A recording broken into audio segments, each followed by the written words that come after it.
At school, Kodaka was always mistaken for a delinquent. Even when he was just reading in the library, other students were too scared to come near him. They assumed he would beat them up if they got too close. As usual, once class was over, Kodaka headed to the neighbor's club room. When he opened the door, he saw Sana wearing a bald wig. Kodaka quickly shut the door and said he had walked into the wrong room. Sana ran after him and asked what he thought of her new look. She seemed confused and asked why he did not laugh. She reminded him that the day before, they had talked about how making people laugh could help them make friends. That was why she wore the bald wig. According to the label at the toy store, the wig was supposed to make people laugh uncontrollably. Suddenly, Yozora walked in wearing a wig and dressed up like Sana. She said Sana had never managed to make anyone laugh.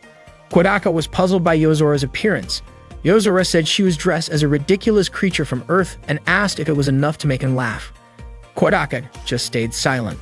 Then Yozora wrote the word meat on her forehead and mocked Sana's voice, saying she was a rich and beautiful girl. Sana said that was not how she talked, and she did not understand what about her was supposed to be funny. Instead of being amusing, it was actually pretty irritating. Yozora replied that seeing Sana irritated like that made her feel happy. Kodaka asked if Yozora was not embarrassed to look like that. Yozora and Sana both turned to look in the mirror. Kodaka commented that a real comedian would never rely on something that lame. Yozora then challenged him to show what a real comedy act looked like. According to Kodaka, a true comedian came up with original stories, so he started telling one called I Am Scared of Manju Cakes. Unfortunately, once he finished, everyone just called the story boring. Rika joined them in the club room and said that funny people could easily become popular. As usual, Yukimura served tea, hoping to hear a funny story from Kodaka. But Sana and Yozora both advised her not to expect too much. Kodaka insisted his story was still better than Sana and Yozora's wig stunt. Yozora mentioned hearing about a hairstyle that was trending lately, the teased look where hair is combed upwards and then decorated. Sana got interested right away. Rika added that according to the internet, that style gave off a European noble vibe or something along those lines. Sana thought it would probably suit her well. Rika even said that there were people so grand they shaped their hair into bird nests so birds could live in them, or even molded their hair into love letters. Sana was surprised and asked if that kind of thing only happened in the samurai era. Rika explained that it was just a way of expressing oneself, similar in concept to how samurai helmets were made. Yukimura asked if that meant T's hair was like a samurai helmet, something that showed identity if their head got cut off, so they would be respected, honored, and remembered like true samurai. Kodaka did not think it worked that way. Sana started feeling something was off, and Yozora seemed to agree. She said it would be hard for a group of people to style their hair that way, so it would be pointless for commoners to try it.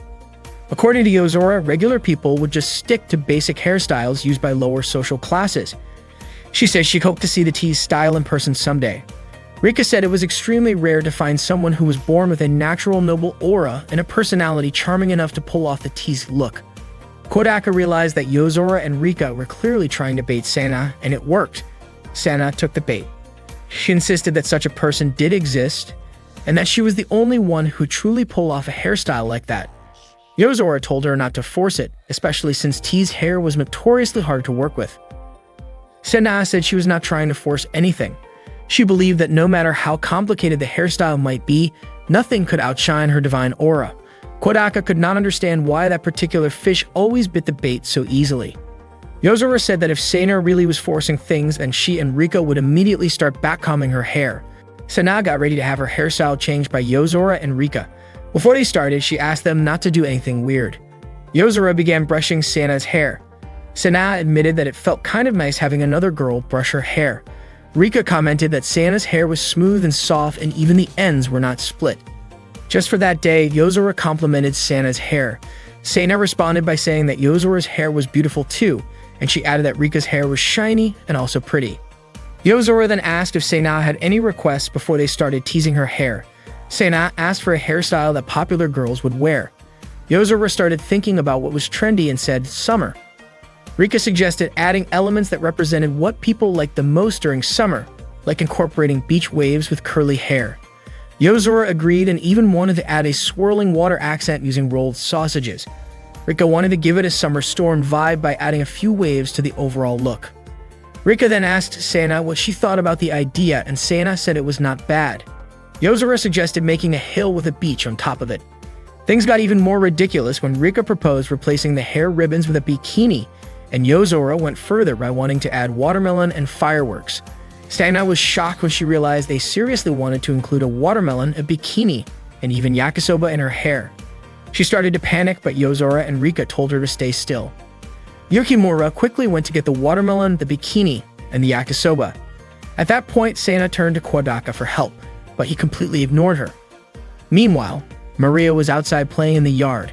When someone called out to her, she immediately started doing her assigned task of mowing the grass. When she looked up, she saw that it was Yukimura approaching. Yukimura asked what Maria was doing. Maria said she was cleaning the yard as a punishment for slacking off earlier. Yukimura was there because Sana had asked her to get something. Maria assumed it was probably something related to summer. She handed over a few bugs she had managed to catch.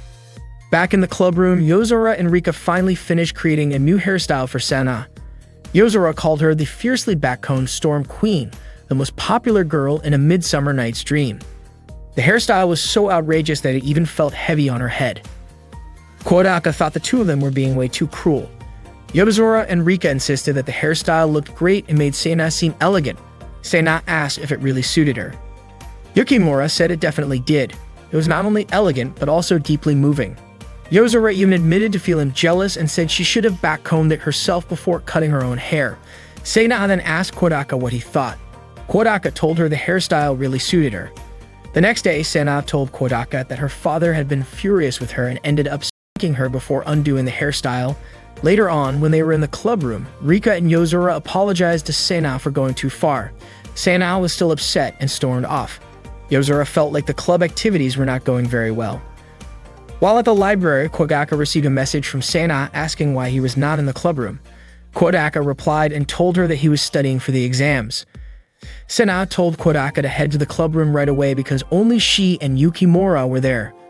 Just as Kodaka was about to go, Sana said he did not need to come after all, since Kobato had already arrived. Not long after, Kobato called him and asked for help. Sana could be heard chasing Kobato around.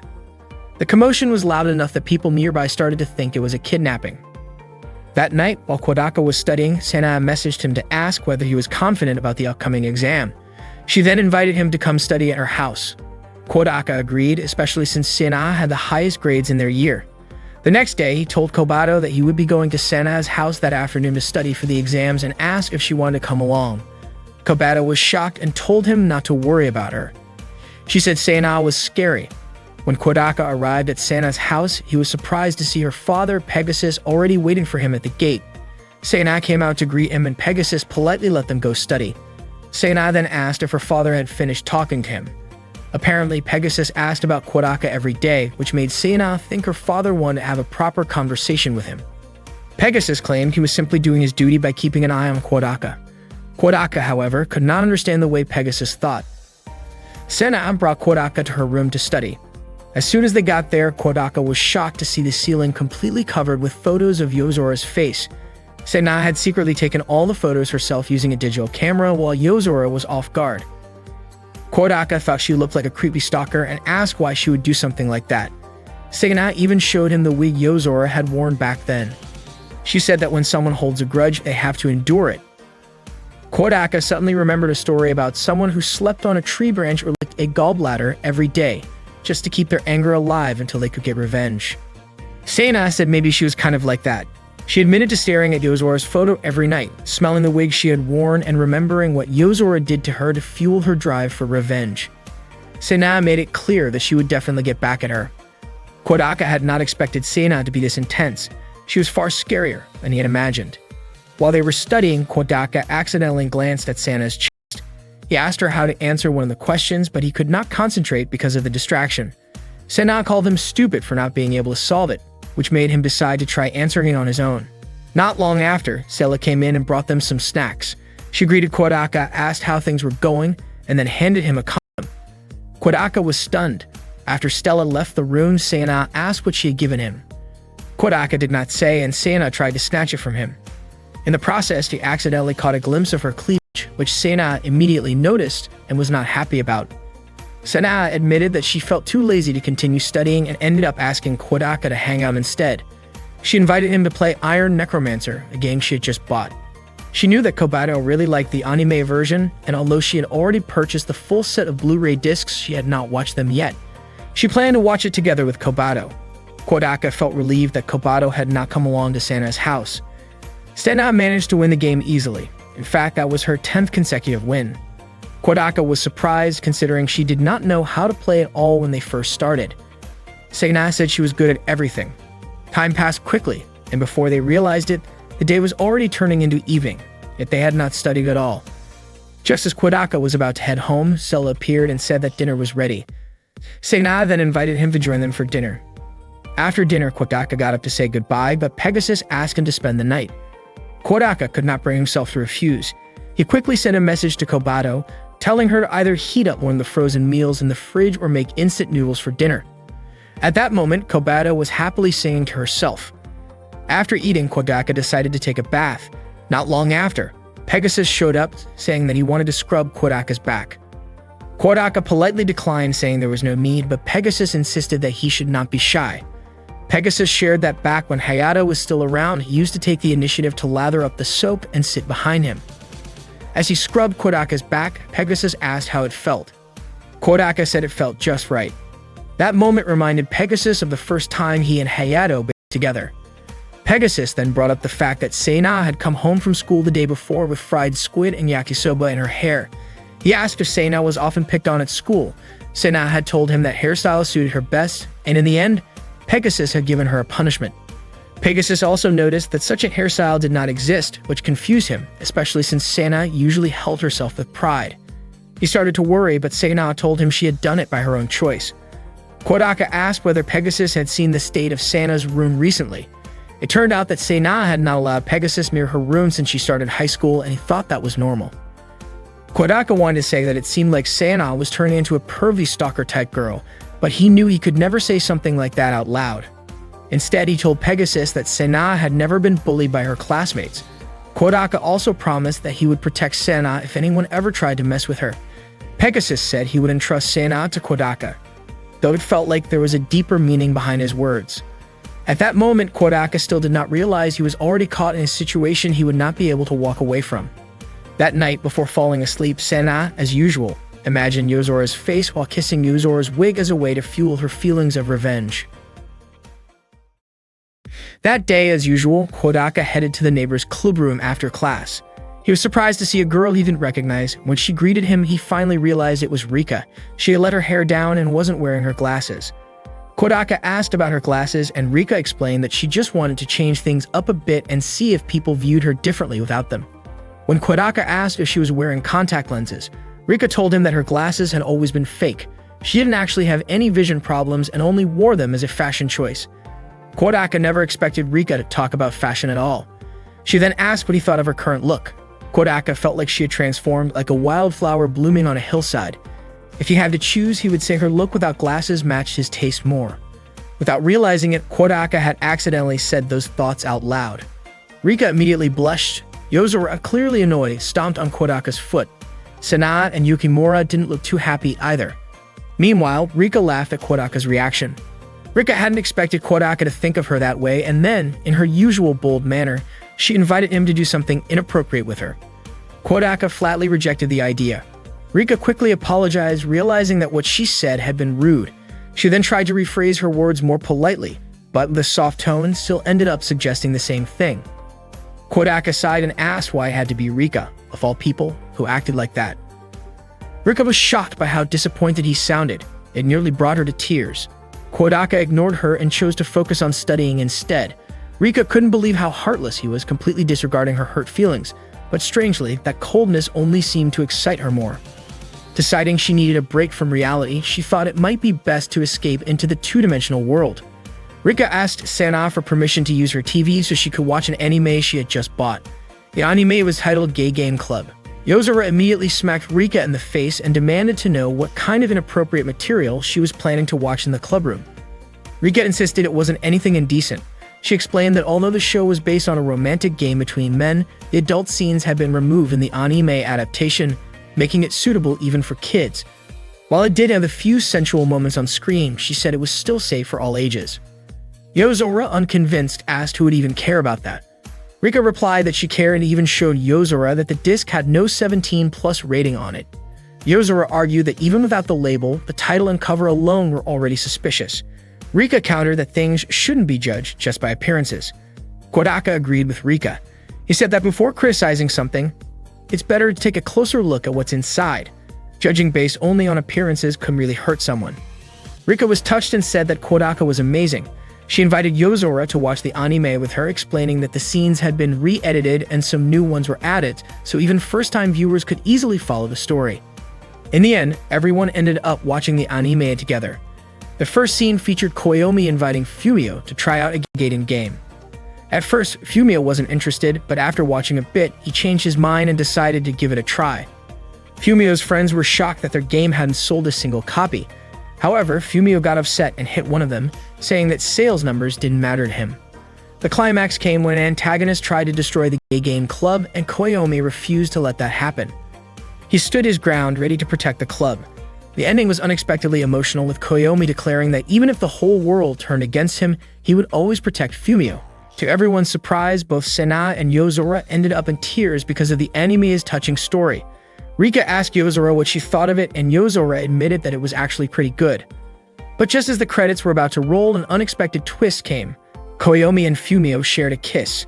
That scene left everyone stunned. Without realizing it, 2 hours had already passed. Yukimura commented that the show was surprisingly good.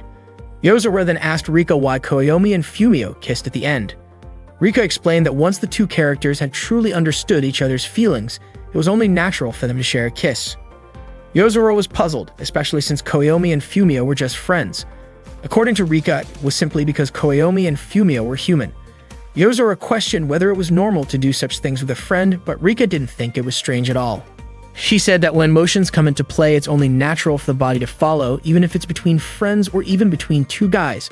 So if they genuinely liked each other, it would make sense for them to just kiss and even do intimate things, because, as Rika put it, that's just nature taking its course. Kodaka responded that it wasn't okay to casually bring up guys doing things together as if it were totally normal. That made Yozora realize for the first time that even friends could kiss. She immediately turned to look at Kodaka. Yozora admitted that she had misunderstood the anime. Rika asked if that meant Yozora's interest in homo content had finally been awakened. Yozora quickly denied it, saying she only thought the club's homo-themed game anime wasn't bad. Rika was excited to hear that someone actually enjoyed it. Yozora even told Rika not to hesitate to show her other similar anime if she had any. Rika was thrilled to have finally found someone who shared her taste, but she reminded herself not to mess things up in a moment like that. Stena, however, thought the anime wasn't suitable for all ages. She was confused by the fact that Yozora had once called her gal games perverted and disgusting, yet seemed to accept the homo-themed anime from Rika without hesitation. Yozora told Sena not to compare a story about male friendship to some dumb game focused on poking and prodding women. That really got on Sena's nerves. She felt insulted that Yozora had dissed her gal game. Yozora then asked if Sena had the guts to read aloud the scene she was playing. She pointed out how inappropriate the dialogue was and claimed that she herself could read any scene from the Homo Club anime because, in her opinion, it was a piece of high art. Sena challenged her to do it. Yozora read one of the scenes out loud, and the dialogue turned out to be surprisingly well written. Sena flipped through to find another one, but they all still sounded impressive. Kodaka couldn't believe Yozora actually remembered every line of the scenes. Yozora said it was Sena's turn now. If there was really nothing embarrassing in her gal game, then she should have no problem reading a scene aloud. Sena went quiet, but Yozora kept pushing her. Eventually, Sena gave in and agreed to read it just like Yozora did. She read the gal game scene in a low voice and hesitated when she came across inappropriate words. Yozora urged her to read it loudly, clearly, and with emotion. So Sena read it out loud, even including the inappropriate terms, and Kodaka was genuinely surprised that she actually went through with it. Sena declared that Yozora couldn't keep pushing her around forever. Yozora was stunned by how extreme the gal game dialogue turned out to be. Sena asked, wasn't it true that there was absolutely nothing to be ashamed of in the game? Yozora admitted defeat and acknowledged that Sena had won, though she also said she didn't want to look at her right now.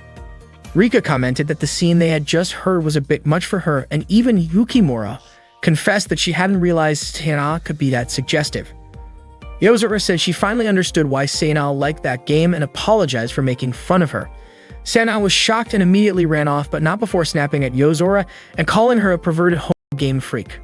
That same day, Kodaka had just finished his exams and was walking across the schoolyard when a girl dressed as a nun called out to him, referring to him as a lost little lamb. Kodaka ignored her. The girl called out again, saying that ignoring a servant of God was practically a sin. Kodaka turned and asked if she was actually talking to him. She laughed and offered to listen if he had anything on his mind, saying she was a sister and it was her job to help. She said she understood that life was full of problems, so many that perhaps that was why Kodaka had turned into a delinquent and dyed his hair. Kodaka clarified that his hair was naturally that color. She apologized for stopping him, but told him that if he ever needed someone to talk to, he should feel free to come to the counseling room. The girl introduced herself as Kate and told Kodaka to call her either big sister or mom. Suddenly, Maria shouted out and called Kodaka her big brother, then ran up and hugged him. Kodaka asked if Maria knew Kate. Maria was shocked and screamed, asking why the old hag was talking with Kodaka. Kate got annoyed and immediately tugged Maria's ear for calling her an old lady. It turned out that Kate was Maria's older sister, and she ordered Maria to call her beloved big sister. Maria, clearly in pain, apologized and Kate let her go. Kate assumed that the guy in front of her was Kodaka. She mentioned that she had heard a lot about him from Maria. She also introduced herself again as Maria's older sister. Just as Kodaka had seen, she admitted that Maria was a pretty clueless little sister, but she thanked him for taking care of her. Maria then said that Kodaka would always be her big brother whether Kate asked him to or not, and walked away. Kate yelled at Maria to do her job properly, but Maria loudly shouted back that she didn't want to. Kate was confused by how her little sister could be that clueless, but she was still grateful to Kodaka and the other members of the neighbors' club. Maria had been a lot more cheerful ever since she became the club's advisor. Kodaka said he had always thought Maria was naturally that cheerful. Kate explained that the only thing Maria ever really did was study. Her self-confidence was sky-high and she looked down on others. Things got even worse after she skipped grades. That's why Kate was thankful to Kodaka and to Maria's little vampire sister for being there. She also expressed gratitude to Yozora, who had pushed Maria out of her shell without giving her a chance to talk back. According to Kate, Yozora was the only person Maria couldn't manipulate. Kodaka understood. He hadn't expected anyone to be that thankful to Yozora. Kate added that it might have been a bit too much to force a little girl to run completely naked through the school. Kodaka apologized and promised it wouldn't happen again. Kate asked them to continue supporting each other, then called Kodaka Big Brother. Kodaka agreed, but also asked why she called him that. Kate explained that since Kodaka was Maria's big brother, he was basically her big brother too. She was only 15 after all. She then said goodbye. Unfortunately, as she walked away, she accidentally let out a fart and Kodaka saw it happen. Not long after that, Yozora called out to Kodaka. She said she thought he'd already gone to the club room. Kodaka admitted that he had just run into a weird person. Yozora mentioned that exams were over and that she heard some classmates comparing answers afterward. Kodaka said that in some places, that was still a thing people did. Yozora called it a waste of time, but added that if they ever made some real friends, they might end up doing it too. With that in mind, Yozora suggested they try comparing their answers now, just in case. Kodaka said he understood. Yozora then asked about question 4, part 3 from the math test. Math had been on the first day of exams and Kodaka couldn't even remember the question, let alone the answer. Unfortunately, that was the only question Yozora had doubts about. Kodaka asked her what the question was about. Yozora said it was a logic problem worth 15 points. Kodaka wasn't entirely sure and his answer was a bit long. From his point of view, it was kind of hard to determine whether their answers were right or wrong just by talking it through. Yozora thought it would be better if she had just admitted that the question was tough, or that she wasn't confident in her answer to begin with. When she asked whether the question had been difficult, Kodaka agreed that it had. Yozora then said she wanted to compare other questions, but Kodaka suggested they should stick to multiple choice questions, fill in the blank types, or ones they had just worked on that day. Yozora picked question 11, part 2, from Japanese history. Kodaka took another look at it. It was the one asking for the name of the Hauju family retainer who assassinated Judge Yasunori Adachi. Kodaka had answered with Yoritsuma Taira, and he felt pretty confident was correct. Yozora also knew that was the right answer, but pointed out that there was a chance she might have written Amy instead of Suna by mistake, and she hoped she had spelled it correctly. That made her unsure of what she had written earlier, and hearing that made Kodaka start to second-guess himself too. He realized that comparing answers could actually be pretty terrifying because it might shake your confidence in answers you had been sure of before. Yozora then brought up question 18, part 2. Kodaka said he had just guessed on that one. Suddenly, Sana chimed in, saying the answer was the year 1324. She walked over and asked if Yozora and Kodaka were comparing their answers. She said they should include hers in the mix, claiming they were lucky to have the chance to compare their answers with hers, because hers were perfect. Yozora told her to leave, saying she wasn't needed there.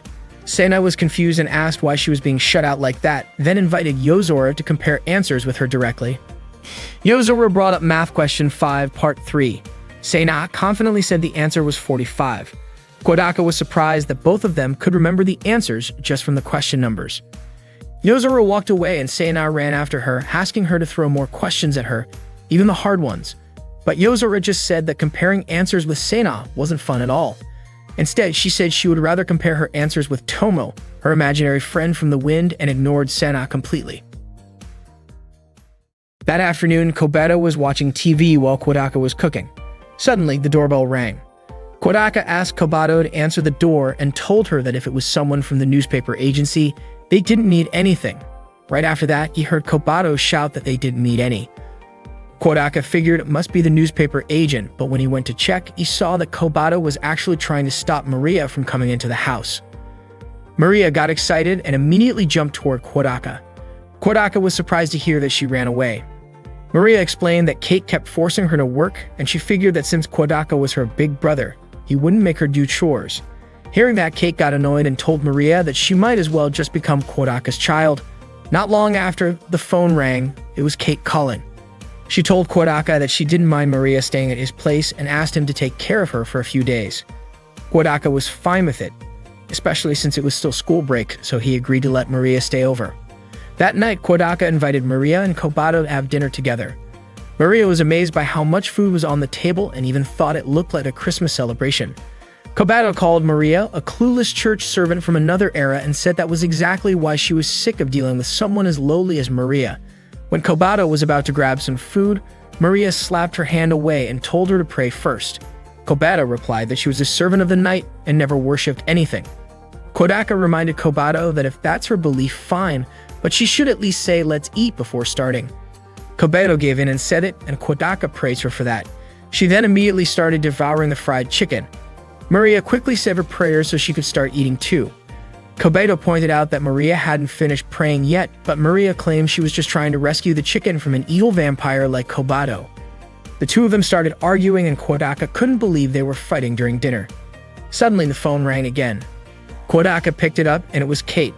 She asked him what color his underwear was, which made Kodaka tell her to skip the small talk. Kate then asked if he had eaten. Kodaka said they were in the middle of dinner, and Kate asked him to remind Maria to finish her vegetables.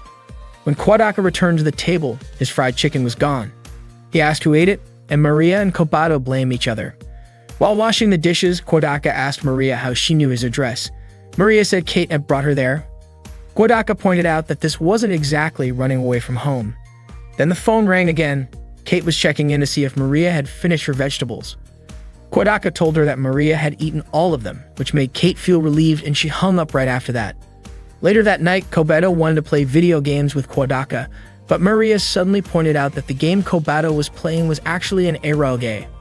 Kodaka quickly clarified that it was just a normal game and told Maria to give it a try.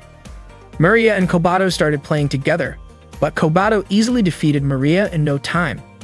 She said it was impossible for a low-level human like Maria to beat her. Maria kept trying but still couldn't win against Kobato. Kodaka reminded them that it was time for a bath. Maria immediately took off her clothes and tossed them at Kodaka before rushing to the bathroom. Just then, the phone rang again. It was Kate. Kodaka told her that Maria was currently in the bath. Kate asked him to remind Maria to scrub herself properly. Kodaka was confused about why Kate was so worried, but she didn't admit anything and hung up quickly. While Maria was bathing, Kodaka brought her a change of clothes from Kobato and reminded her to scrub thoroughly. While waiting, he played video games with Kobato. After finishing her bath, Maria came to Kodaka and said that the pajamas felt a bit tight, especially around the chest, and that might make it hard for her to sleep. Kobato got irritated and scolded Maria. Maria finally put on Kodaka's t-shirt, which made him incredibly happy. She was overjoyed and said that she and Kodaka had become one. Kobato challenged Maria to play a game again, and surprisingly, they played until late at night. Maria even fell asleep while playing. Kobato commented that Maria wasn't worthy of being her opponent and turned off the TV. At that moment, Maria's body was sprawled on the couch and Kobato glanced at her slightly exposed chest. Suddenly, Kodaka remarked that getting enough sleep was good for growth. Hearing that, Kobato quickly ran off to her room saying she needed to go to bed. Kodaka gently moved Maria to the bed and tucked her in with a blanket. Then Kate called again, asking whether Maria had fallen asleep. Kodaka jokingly asked if she was a cis, but Kate denied it and abruptly hung up. Not long after, she called back to ask if Maria had brushed her teeth. Feeling irritated, Kodaka turned off his phone and unplugged the line, thinking it would be too much trouble if Maria kept staying at his place. Even so, he still woke Maria up so she could brush her teeth. The next morning, Kate came to pick Maria up from Kodaka's house. She told Maria to apologize to Kodaka for causing him trouble, but Kodaka thought the one who had been troublesome was actually Kate herself. Kate thanked Kodaka, and Maria asked if she could sleep over again sometime. Kodaka didn't mind, but suddenly Kobato shouted that Maria shouldn't come over anymore. Kodaka was briefly confused and hoped Kobato would come to understand eventually. After that, Kodaka went back inside and scolded Kobato for playing video games so early in the morning. Kobato claimed she needed to train just in case Maria came back again. She declared her plan to make Maria kneel before her strength. That afternoon, Kodaka gathered with the neighbor's club in the clubroom. According to him, there was nothing else to do during the 3-day break. Yozora felt the same way and wondered what normal people did with their free time. Rika said she had read a manga where people celebrated after exams with a party called a Thanksgiving celebration. Kodaka admitted he had heard of that before too. Yozora then suggested that they throw their own celebration party. Suddenly, Sana said she wasn't tired at all because she didn't study during the exams. Hearing that, Yozora told her she wasn't allowed to join the party. Sana immediately acted weak, saying the exams had worn her out. In response, Yozora told her to go rest in the student infirmary. Rika chimed in saying she didn't have to take the exams from the start. Maria added that since she was a teacher, she didn't need to take exams either, but she still wanted to join the celebration. Yozora allowed her to take part. Sana then asked if she could join too, but Yozora said the event was limited to just 6 people. Sana got annoyed and questioned why Yozora always treated her like that. Despite the drama, all the club members joined the party. Yozora invited everyone to have a drink, but Kodaka suggested they make a toast first. After raising their glasses to celebrate the end of exams, they all took a drink. Yukimura commented that she wasn't very good with carbonated drinks. Kodaka wondered why she chose one then, and it turned out Yukimura had simply followed his lead, picking the same drink as him. She thought a man shouldn't be defeated by just one drink, so she took a big gulp, but ended up collapsing right after. She apologized for embarrassing Kodaka. Kodaka told her to just drink some orange juice instead, and he would finish the soda for her. Rika pointed out that this counted as an indirect kiss. That comment triggered a memory in Kodaka's mind of young Yozora coughing after trying soda. He then asked Yozora if she still couldn't drink soda. Yozora replied that it wasn't that she couldn't, she just didn't like it. Rika and Sana looked surprised when they heard Kodaka use the word still, and they both began to get suspicious. Kodaka forgot that he had to keep his past and Yozora a secret.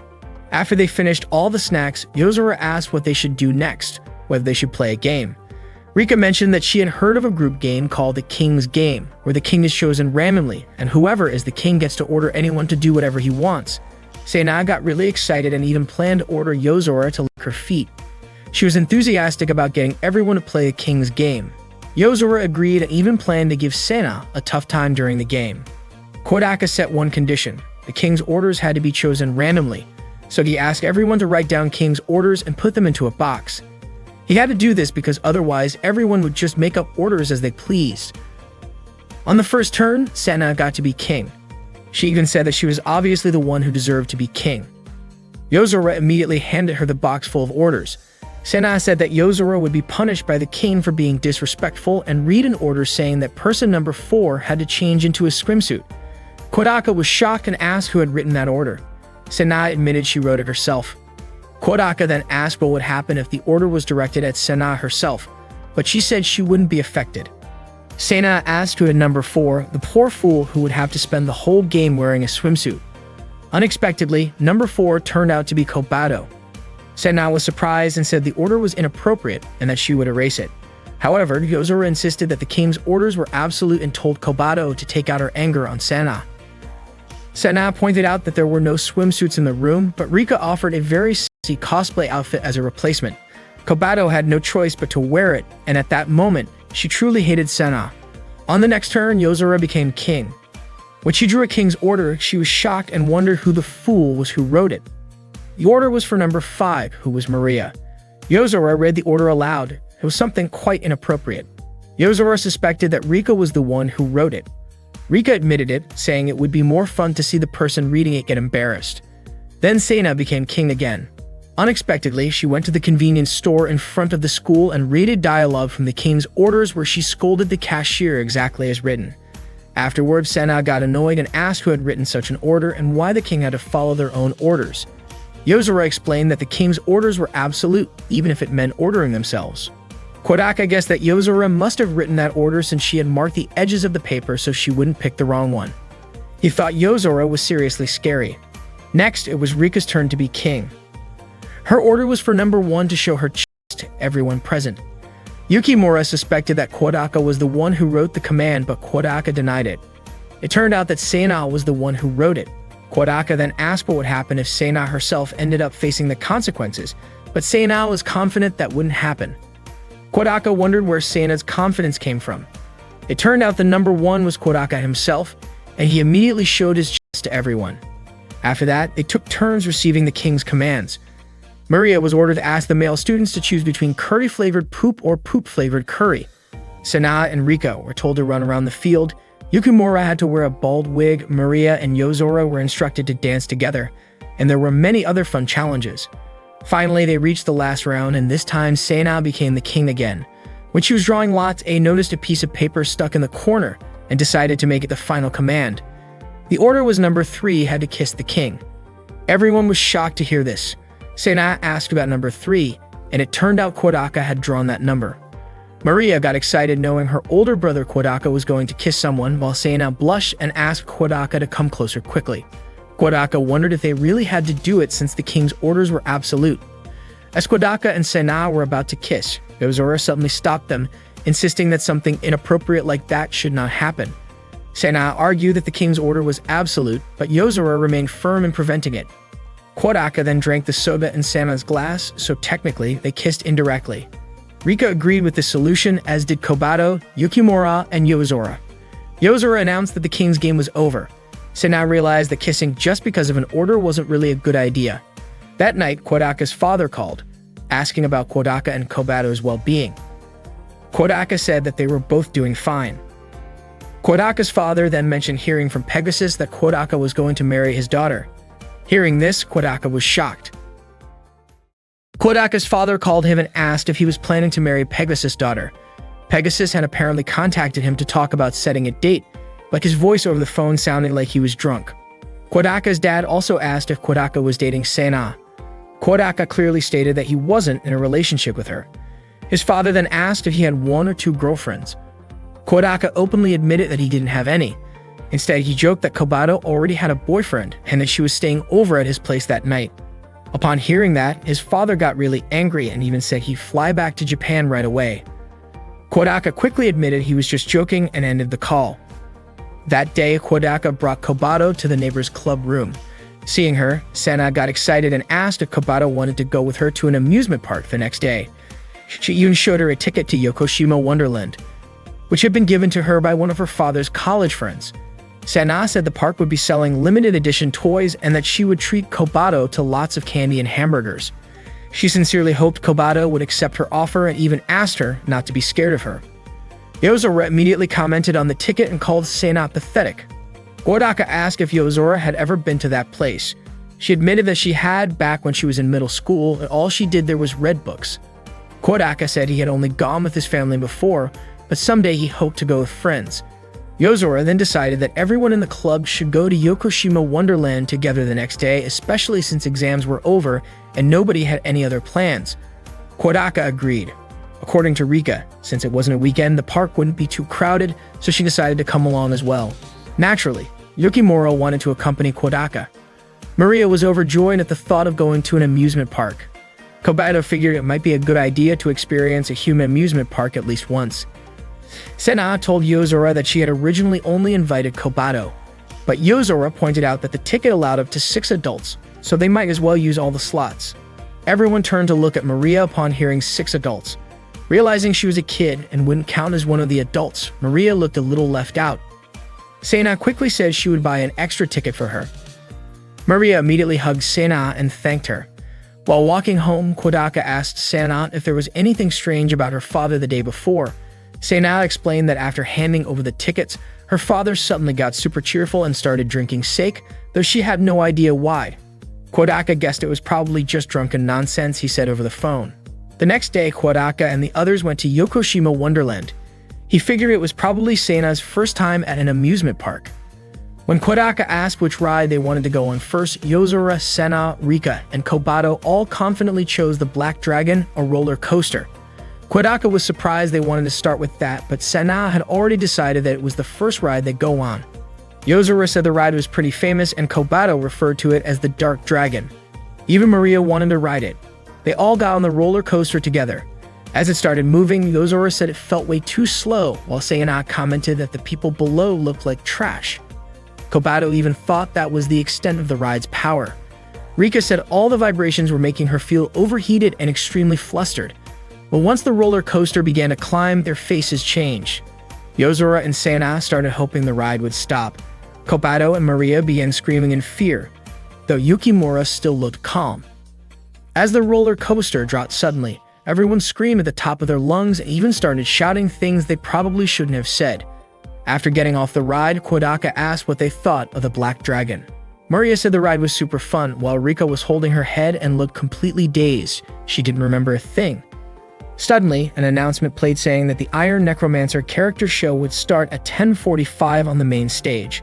Upon hearing this, Sena immediately called out to Kobato, and Kodaka asked if Kobato wanted to go watch it with him. Sena told Kobato that she had just bought the Blu-ray and the Iron Necromancer series yesterday. She proudly called herself a big fan and asked Kobato who her favorite character was. Sena said she liked a character named Mare from Season 2, but then Kobato suddenly corrected her by saying Meryl, referring to the Fate user from Season 2, Episode 8. She even mentioned the character's full name, Emerald Myrael von Revelatia Utori. Sena laughed and said that the Mare she meant was indeed Meryl.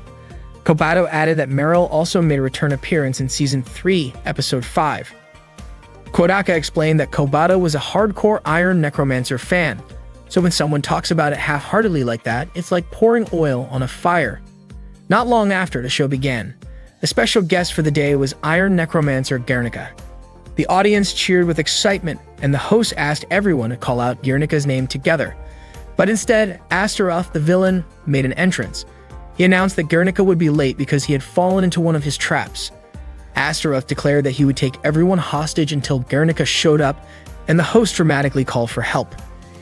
Astaroth then asked the crowd if anyone would volunteer to become a hostage along with the host, promising a special gift for the one who stepped up. Unexpectedly, Sena volunteered to be the hostage. Kodaka was surprised and asked why she did that. It turned out Sena was aiming for the prize to give it to Kobato. But Kobato responded bluntly, saying she didn't need a reward from such a lame show. The host then apologized and said that mothers weren't allowed to be hostages. Astaroth suggested Kobato take her place instead. Sena looked completely confused by the conversation. Kodaka explained that both the host and Astaroth had assumed Sena was Kobato's mom. Sena was shocked and asked why they would think that. She even joked that if she was the mom, then that would make Kodaka the dad. Kodaka was quick to reject that idea. At that moment, one of Astaroth's sidekicks persuaded Kobato to join in, and she agreed to become the hostage. So Kobato ended up being part of the show and got rescued by Guernica in the end. Sena was totally thrilled watching the performance and almost hugged Kodaka out of excitement. When the show ended, Kobato got the autograph of the director. Kodaka pointed out that Kobato only got the reward thanks to Sena volunteering herself earlier.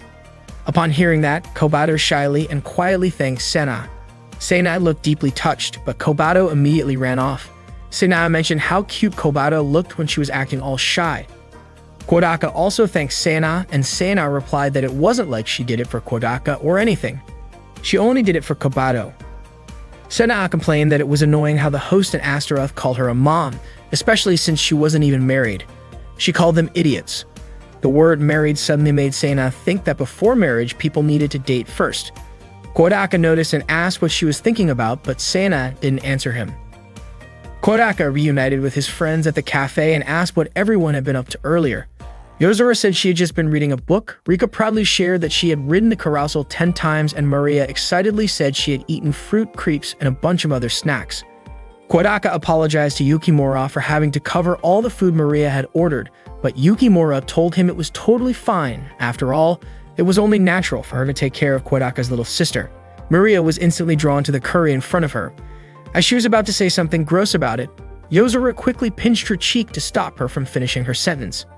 Maria changed course and said the curry actually looked tasty. They all started eating together. While they were enjoying the meal, Kodaka asked what they wanted to do afterward. Maria immediately requested that they go on the Black Dragon ride again. That caught both Yozora and Kodaka off guard. Kodaka suggested they drop the idea of riding the Black Dragon again, but Seina said she was still up for another round. However, she added that it wouldn't matter if the others were too scared to go. Yozora told Seina to quit pretending to be tough, pointing out that she was scared too when they rode earlier. Not wanting to let that slide, Seina fired back, saying that Yozora's legs were shaking during the ride. Yozora denied it, but Seina kept teasing her by mimicking the scream that Yozora let out, which was apparently still ringing in her ears. Yozora clearly couldn't let that go and claimed Seina screamed too, and even wet herself. Caught off guard, Seina accidentally admitted it before quickly shouting in denial, insisting she wasn't scared of roller coasters at all. Yozora then challenged her to ride it again. Seina agreed, but only if Yozora went with her so she could take her picture with her digital camera. As it turned out, Seina had been hiding her camera the whole time. After that, Seina and Yozora lined up again to ride the Black Dragon. Meanwhile, Kodaka and the rest of the group tried some of the other extreme rides, including a terrifying haunted house. Later, Kodaka suggested they go on the Ferris wheel. Once they reached the top, they looked down and commented on how tiny the people below looked. Kodaka mentioned that the Black Dragon looked amazing from up there and wondered how Yozora and Seina were doing. Rika pointed out that they had been separated for quite a while and suggested they go find them. Once they got off the Ferris wheel, they quickly spotted Yozora and Seina sitting on a bench looking exhausted. Kodaka walked up and asked what had happened. Apparently, the two of them had ridden the Black Dragon 8 times. Kodaka was surprised to hear that. They had kept riding it because neither one wanted to admit defeat. Rika asked who had won, but there was still no clear winner. They planned to settle it on a 9th ride. Kodaka urged them to just call it a draw, saying they had both tried hard enough. But Yozora and Seina were too stubborn to quit. They were determined not to lose, even if it was tough. Eventually, they couldn't take the nausea anymore and both became quite ill. Kodaka and the rest of the group quickly made their way to the nearest laundry facility to clean up. Kodaka told everyone to meet up again at the entrance gate at 4 o'clock. Afterward, they all headed to the bathhouse. Maria, however, decided to join the men's side instead. She said she didn't want to be in the same area as Yozora and Seina due to the unpleasant smell. Hearing that, Kodaka allowed her to join the men's bath. Maria was happy to have the chance to bathe with her beloved big brother. While Kodaka was rinsing his hair, Yukimura suddenly showed up and offered to help him. Kodaka was caught off guard and initially declined, saying he could manage on his own. Yukimura responded with a bit of disappointment, but eventually Kodaka accepted her help. As Yukimura helped Kodaka, they had a quiet conversation about identity. Maria curiously asked about some differences between them, and Yukimura explained that she was still growing and figuring things out. Kodaka realized something about Yukimura and later shared it with the group, who were all surprised. Rika then gently talked to Yukimura in private to help her understand herself better. Yukimura accepted the truth about her identity and shared her feelings with Kodaka, explaining how family had influenced her thoughts about herself. Kodaka kindly reassured her that she could be herself and didn't have to fit into any particular mold. This comforted Yukimura, who promised to continue supporting Kodaka. Seina commented on how cute Yukimura looked in her outfit, and Yozora admitted she had underestimated her, finding Yukimura's sweetness and obedience surprising. On their way home, they all took the train together. Kodaka looked at the group and said that when they were asleep, they all looked like ordinary, adorable girls.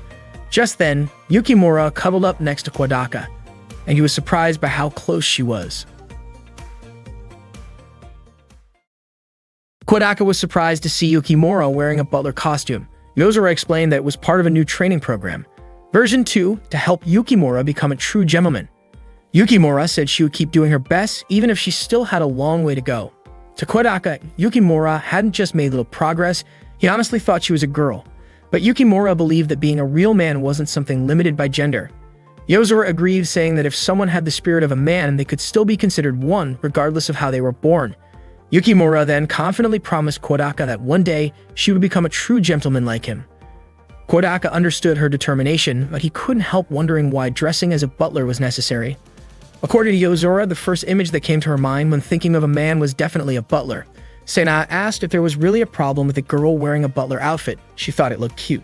Rika agreed, saying female butlers had actually become quite popular lately. Sena brought up Nebaru Kokono from Butler Chicken and Mayonnaise, and Rika called Nebaru the most charming character at the time. She described her as shy, a little clumsy, and naturally endearing in a way that made her stand out, even in scenes where she found herself in silly situations. To Rika, it was part of her charm. Rika said Yozora had surprisingly good taste for dressing Yukimura as a butler, but Yozora admitted her plan hadn't gone exactly how she hoped. Even though Yukimura didn't fully grasp the point, she promised to continue serving Kodaka while wearing the outfit Yozora had chosen. Kodaka gave her a few words of encouragement. Then Kodaka noticed Rika playing a game on her laptop. He asked if it was another BL game, and Rika confirmed it, though she mentioned she also had a backlog of RPGs, shooters, and even otome games. Curious, Kodaka asked what otome games were. Rika explained that they were story-based romance games aimed at women. She showed them a title called Kirameki School Life. Yozora immediately said it was cursed with something she called the Samapaname curse. Kodaka asked if that had anything to do with Kirosuku. Rika clarified that it was the gender-swap version of Kirameki School Life Otome. In this version, all the supporting characters were male while the protagonist remained female. The game had earned the nickname Girlsuku. Rika noticed Yozora didn't seem very interested, and Yozora admitted that if it was based on what she considered a silly game, it probably wasn't for her. Stana wasn't about to let that slide. She hadn't played Girlsuku herself, but she felt Yozora's comment was like an indirect insult to her little sister. For Sena, saying something bad about Girlsuku was like insulting Kobata personally. Kodaka suggested that Yozora shouldn't judge a game by its cover. Eventually, Yozora agreed to at least try it out. When the game started, Yozora skipped the opening video, saying it was a waste of time. Then the game asked her to input a name. Rika told her it was for the protagonist. Yozora joked that if the main character was supposed to be someone who flirts with a lot of guys, she might as well name her Sena. Rika said playing as a bold character could be fun too, but suggested that Yozora try playing as someone who focuses on just one meaningful relationship instead. While Yozora was typing, Sena suddenly jumped in and typed a random string of letters, ending up with the name Yo Chibaraki. Sena burst out laughing and said it suited Yozora perfectly. Kodaka could tell Sena was still holding a bit of a grudge from the whole Semapaname incident. Yozora was clearly annoyed. Rika, meanwhile, was frustrated because she was trying to get Yozora genuinely interested in otome games, but Sena kept interfering.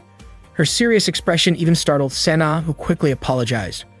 Rika seemed confused about why Sena apologized. She had only asked a question.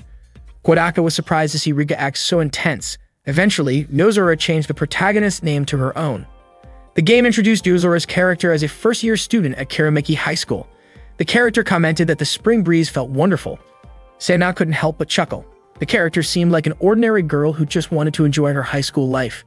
Then the character said she carried many hopes in her heart. Sena laughed again, teasing Yozora with a light remark. Yozora, now irritated, gave her a quick glare, but said nothing, choosing instead to focus on the game. At that moment, Yozora accidentally bumped into a guy named Aoji Shinomori. Aoji helped her get back on her feet. Rika mentioned that Oji was also a new student, just like the main character. He was the heir to the Shinomori Corporation, and apparently, every girl at school liked him. Kodaka hoped he and Aoji could have a fun high school life together. Yozora said Oji was cool, and she was really glad to meet someone that amazing on the very first day of school. She thought her high school life was going to be as beautiful as a rose. Sena immediately teased her again and even said she wanted to call Yozora Rose. That annoyed Yozora, and she said over-the-top girls like that weren't her style. She joked that maybe she should change her character's name back to Yo Chibarik. Rika tried to calm Yozora down, saying it was just a game. Then Yuko Fuyuki, who sat next to Yozora, asked if she knew Aoji. Yozora, clearly irritated, asked when the "just let me die" option would appear because she thought Yuko was way too friendly. She was convinced Yuko was the same type of girl as Akari Fujibayashi. Senahan didn't like that and defended Akari, saying she was a good person. Yuko said she hoped she and Yozora could become close friends, but Yozora believed Yuko would end up betraying her eventually. When Yozora looked at her character's stats, she realized her character didn't have any useful skills, so she decided to start leveling up her intelligence. At one point, she was in the library studying. Suddenly, a guy wearing glasses approached her and offered to help her study. Rika was immediately into the guy with glasses. Sena, however, said he looked like the girl's version of Yukiko, and that his appearance was just average. Kodaka said the guy's name was Tuma Suzutsuki, and he was the smartest student in school. Kodaka wondered why Yozora didn't pick him to help her study. Toma asked if Yozora often came to the library to study. He said he wanted to get to know her better. Yozora, on the other hand, was convinced that behind Tuda's serious appearance, he was just another pervy glasses guy. So she decided to send him away, not wanting to be bothered. Tuma, however, said he admired her strong will to handle everything on her own, but he also reminded her that it was okay to ask for help sometimes. He offered to be there for her if she ever needed assistance. Then the game prompted her to go on a date with Tuma. Yozora thought that was too much trouble and figured it'd be better to just avoid the library and do other things. So she started doing sports, painting, shopping for clothes, and even washing dishes. Eventually, her character's stats got better. Yozora really liked that because it felt more like her. Kodaka was surprised she gave up all those chances to go on dates. Rika said the main character's school life seemed way too sad, and she couldn't take it anymore. Sana agreed, feeling sorry for the main character too. Then Yozora ran into some delinquents. She felt confident she could take them on, especially since her character had 380 power. But she was confused why there was no option to fight them. Kodaka explained that the game wasn't that kind of genre. As the delinquents closed in on her character, a guy suddenly showed up and helped Yozora fight them off. He seemed to know who Yozora was, saying she was pretty well known. His name was Eiji Nagatani. He told her that place wasn't suitable for a well-respected girl like her, and he told her to get out of there quickly. After that, Yozora got a chance to go on a date with Eiji. This time she took it. Rika figured Yozora was into that kind of guy. Yozora denied it, saying it was just a boost for daily stats. Kodaka said he did not like guys like that because their gaze felt intense and creepy, they acted recklessly, and they had no manners. To his surprise, Yozora, Rika, and Sena all said that descriptions sounded just like Kodaka. In the story, Yozora asked Eiji out on a date for the following week at the batting center, and Eiji agreed. During the date, Eiji said Yozora was not bad, even pointing out that her hairstyle looked different that day. Sena commented that for a delinquent, Eiji was surprisingly thoughtful. Rika added that if only Kodaka could be as observant as Eiji and actually notice things like a girl's hairstyle. According to Rika, whenever a girl changed her hairstyle, Kodaka should at least comment on it. Better yet, compliment. Kodaka responded by saying that he had already mentioned before that Yozora looked better with short hair. Yozora was caught off guard and told Kodaka not to bring that up. Rika asked if that meant Kodaka had just complimented Yozora. But instead of answering directly, Kodaka realized that Rika had also been changing her hairstyle quite often lately. Rika was surprised and asked why he never said anything, especially since she had been trying to get his attention. That made her feel sad. Kodaka admitted that he had always been paying attention to her. Otherwise, he would not have known what she was planning. Rika said it was too late for him to say that now. It was pointless. If only he had complimented her from the start, he would have already earned a bunch of love points from her. She added that she probably should not be saying that, but she was just that easy to win over. If this were an eroge, they would have already done a bunch of inappropriate things by now. Kodaka was confused about why he needed to earn love points from her. Suddenly, Rika yelled in frustration. She said she was not feeling well and was heading to the science lab to cool off. Yozora called Rika a pitiful girl. At that point, Yozora seemed unsure about something, maybe because Eiji had started to like her. Kodaka said it was obvious that Eiji had fallen for her. But then Eiji suddenly asked Yozora to stop seeing him. He said that Yozora was a top student and the student council president, and if she kept hanging out with a delinquent like him, it would ruin her reputation. Right then, Yozora slapped Eiji and asked if he thought she was the kind of person who only cared about her reputation. She made it clear that she would decide for herself who she wanted to be with. Then she told him to stay with her from that moment on forever. Sena said Yozora looked so cool at that moment. In the end, Yozora graduated and got into a prestigious university. But she had no friends at all and had spent the last 3 years feeling lonely. Maybe she needed to treat people more kindly. Sena was annoyed that her story ended like that and wondered what happened to Eiji's character. Out of nowhere, Rika came in and said Yozora had missed an important flag. She asked why Yozora had not gotten close with Yuko or any of the other male characters. That was when Yozora finally realized her mistake. Rika told her not to worry about it. Failure was normal in games. All she needed to do was learn from her mistake and come back with a revenge run. But Yozora said she was done. If that was how her life was going to go, then she would just live it her own way. She apologized for calling the game trash earlier, saying that it was actually pretty interesting, especially because it gave her a friend like that delinquent guy who had no real-life friends. The next day, when Kodaka walked into the neighbor's club room, Rika greeted him. Kodaka noticed that her appearance had changed again. Rika said she had switched up her hairstyle and asked if he noticed anything else. Kodaka took a guess, asking if she had shaved her head or changed her hair tie, but both guesses were wrong. He then asked why her hair had been dyed blonde and if she was planning to become a delinquent. Rika said she just wanted to try coloring it. She was not worried about hair damage because she had used a special dye. That dye was her own invention, and it would not damage hair at all. If she used a second liquid that came with it, the hair color would return to normal in no time. According to Kodaka, most of Rika's inventions felt kind of bland. He mentioned that she had created things like computer programs, a room lamp that couldn't be turned off, an electric pot that could cook without a heat source, and even an automatic insect catching system. While he admitted all of them were useful in their own way, he felt like none of them had any sense of romance. Rika then asked what she should create instead. Kodaka suggested she build a giant robot, something he personally liked. Rika was shocked that his very first suggestion was such a massive, international-scale project. Kodaka then threw out more ideas. What about a 5-dimensional bag? But apparently that was even more complicated than building a giant robot. He kept going, suggesting a flashlight that could make things bigger or smaller, a cloth that could repair broken items, jelly that could let people understand all kinds of languages, or even a time machine. That day, Rika showed Kodaka and the others something she claimed was a working time machine. She said it could let a person's consciousness travel back into the past. Kodaka was skeptical, but Rika insisted he try it out. She strapped the device to Kodaka's head and set it so he would go back 5 minutes. Yozora asked if Rika was sure it was safe. Rika asked everyone to trust her. Once everything was ready, Rika told Kodaka to think about the moment in the past he wanted to visit. Then, when he opened his eyes, he found himself back in a memory, standing in a playground and meeting young Yozora, who he used to call Sora. Kodaka was shocked to see that his body had also turned into a child's. Yozora told him not to forget their promise for tomorrow before she headed home, but Kodaka suddenly called out to her using her real name, Yozora. She looked confused, wondering how he knew her real name.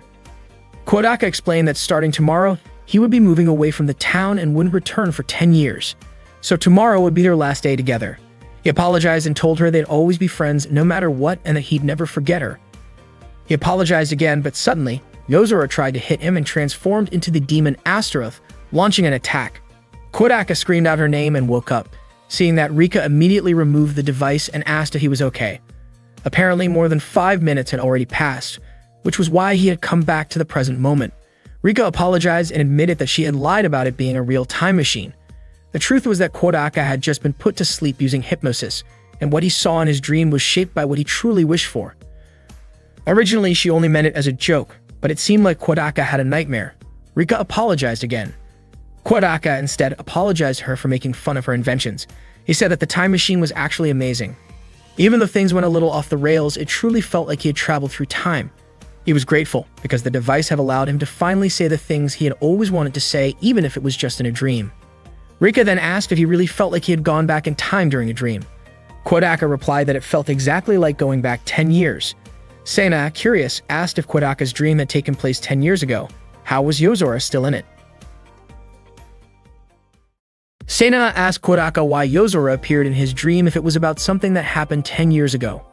Kodaka was confused and had no idea what she was talking about. Rika chimed in, saying that while he was dreaming, he had shouted Yozora's name. Yozora responded that there was nothing strange about that since she and Kodaka were childhood friends. Everyone was stunned by that revelation. Yozora explained that she and Kodaka used to play together all the time before he moved away from the city 10 years ago. That was why they were called childhood friends, or maybe even just friends. Segna then asked why Yozora had never told the rest of the neighbors' club about it. Yozora replied that there was no reason to tell anyone. Rika had suspected as much and commented that childhood friends were basically like ex-friends. The next day, Kodaka returned to the neighbor's club room. When he opened the door, he felt like everything was back to normal. Kodaka mentioned that the school festival was coming up soon, but Yozora said he had just stepped on a landmine. According to her, there was no such thing as a school festival, and she didn't even know what that phrase meant. Kodaka admitted that he did know about their school's upcoming festival. Yozora claimed that school festivals were just events created by popular people for popular people. Kodaka realized that for people like them, the school festival didn't really matter. Suddenly, Sena objected to being lumped in with the rest of them. She pointed out that while Kodaka didn't know much since he was new, she had been a star at last year's festival. Rika remembered it too, since she had received a special invitation from the principal and got to watch it from the VIP section. Sena then asked Rika to explain to the others how amazing her performance had been. Back then, Sena had participated in almost every event in the sports festival.